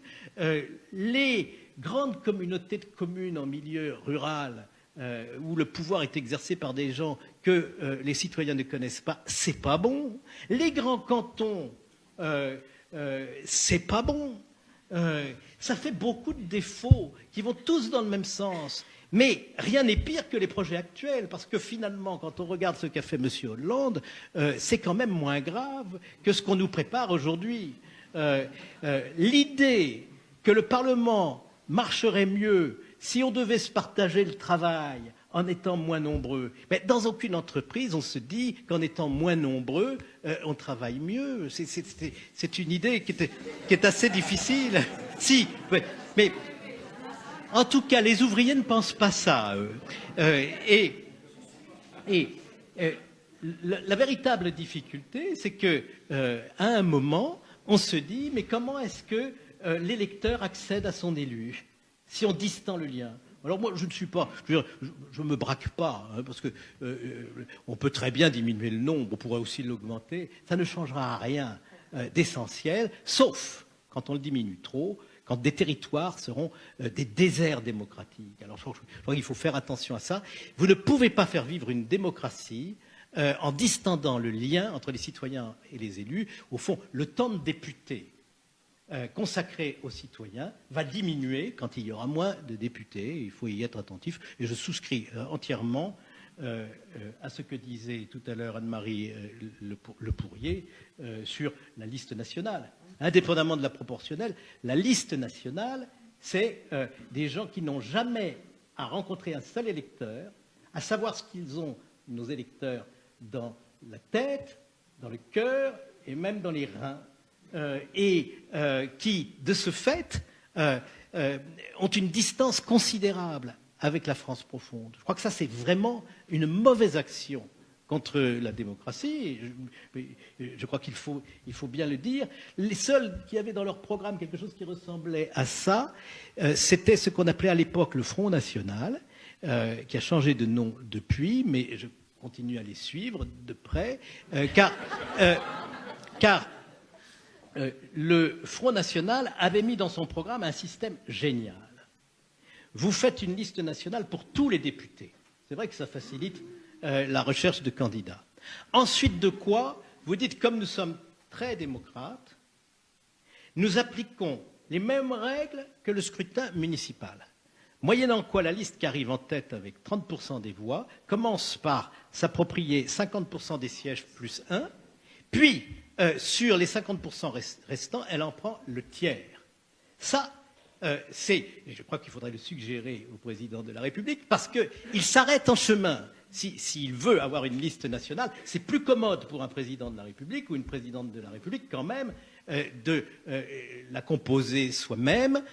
Et ensuite, ça va dans le sens de ce que nous expliquait Jean-Pierre Chevènement tout à l'heure, quand il nous disait qu'on élisait des députés qui représentaient le peuple devant le président, et maintenant le président désigne des députés qui le représentent devant le peuple. Eh bien, cette évolution-là est pernicieuse. Alors, j'ai parlé beaucoup trop longtemps, je m'en excuse, mais vous savez à peu près ce que j'ai sur le cœur en ce moment. Mais ça va changer, sûrement.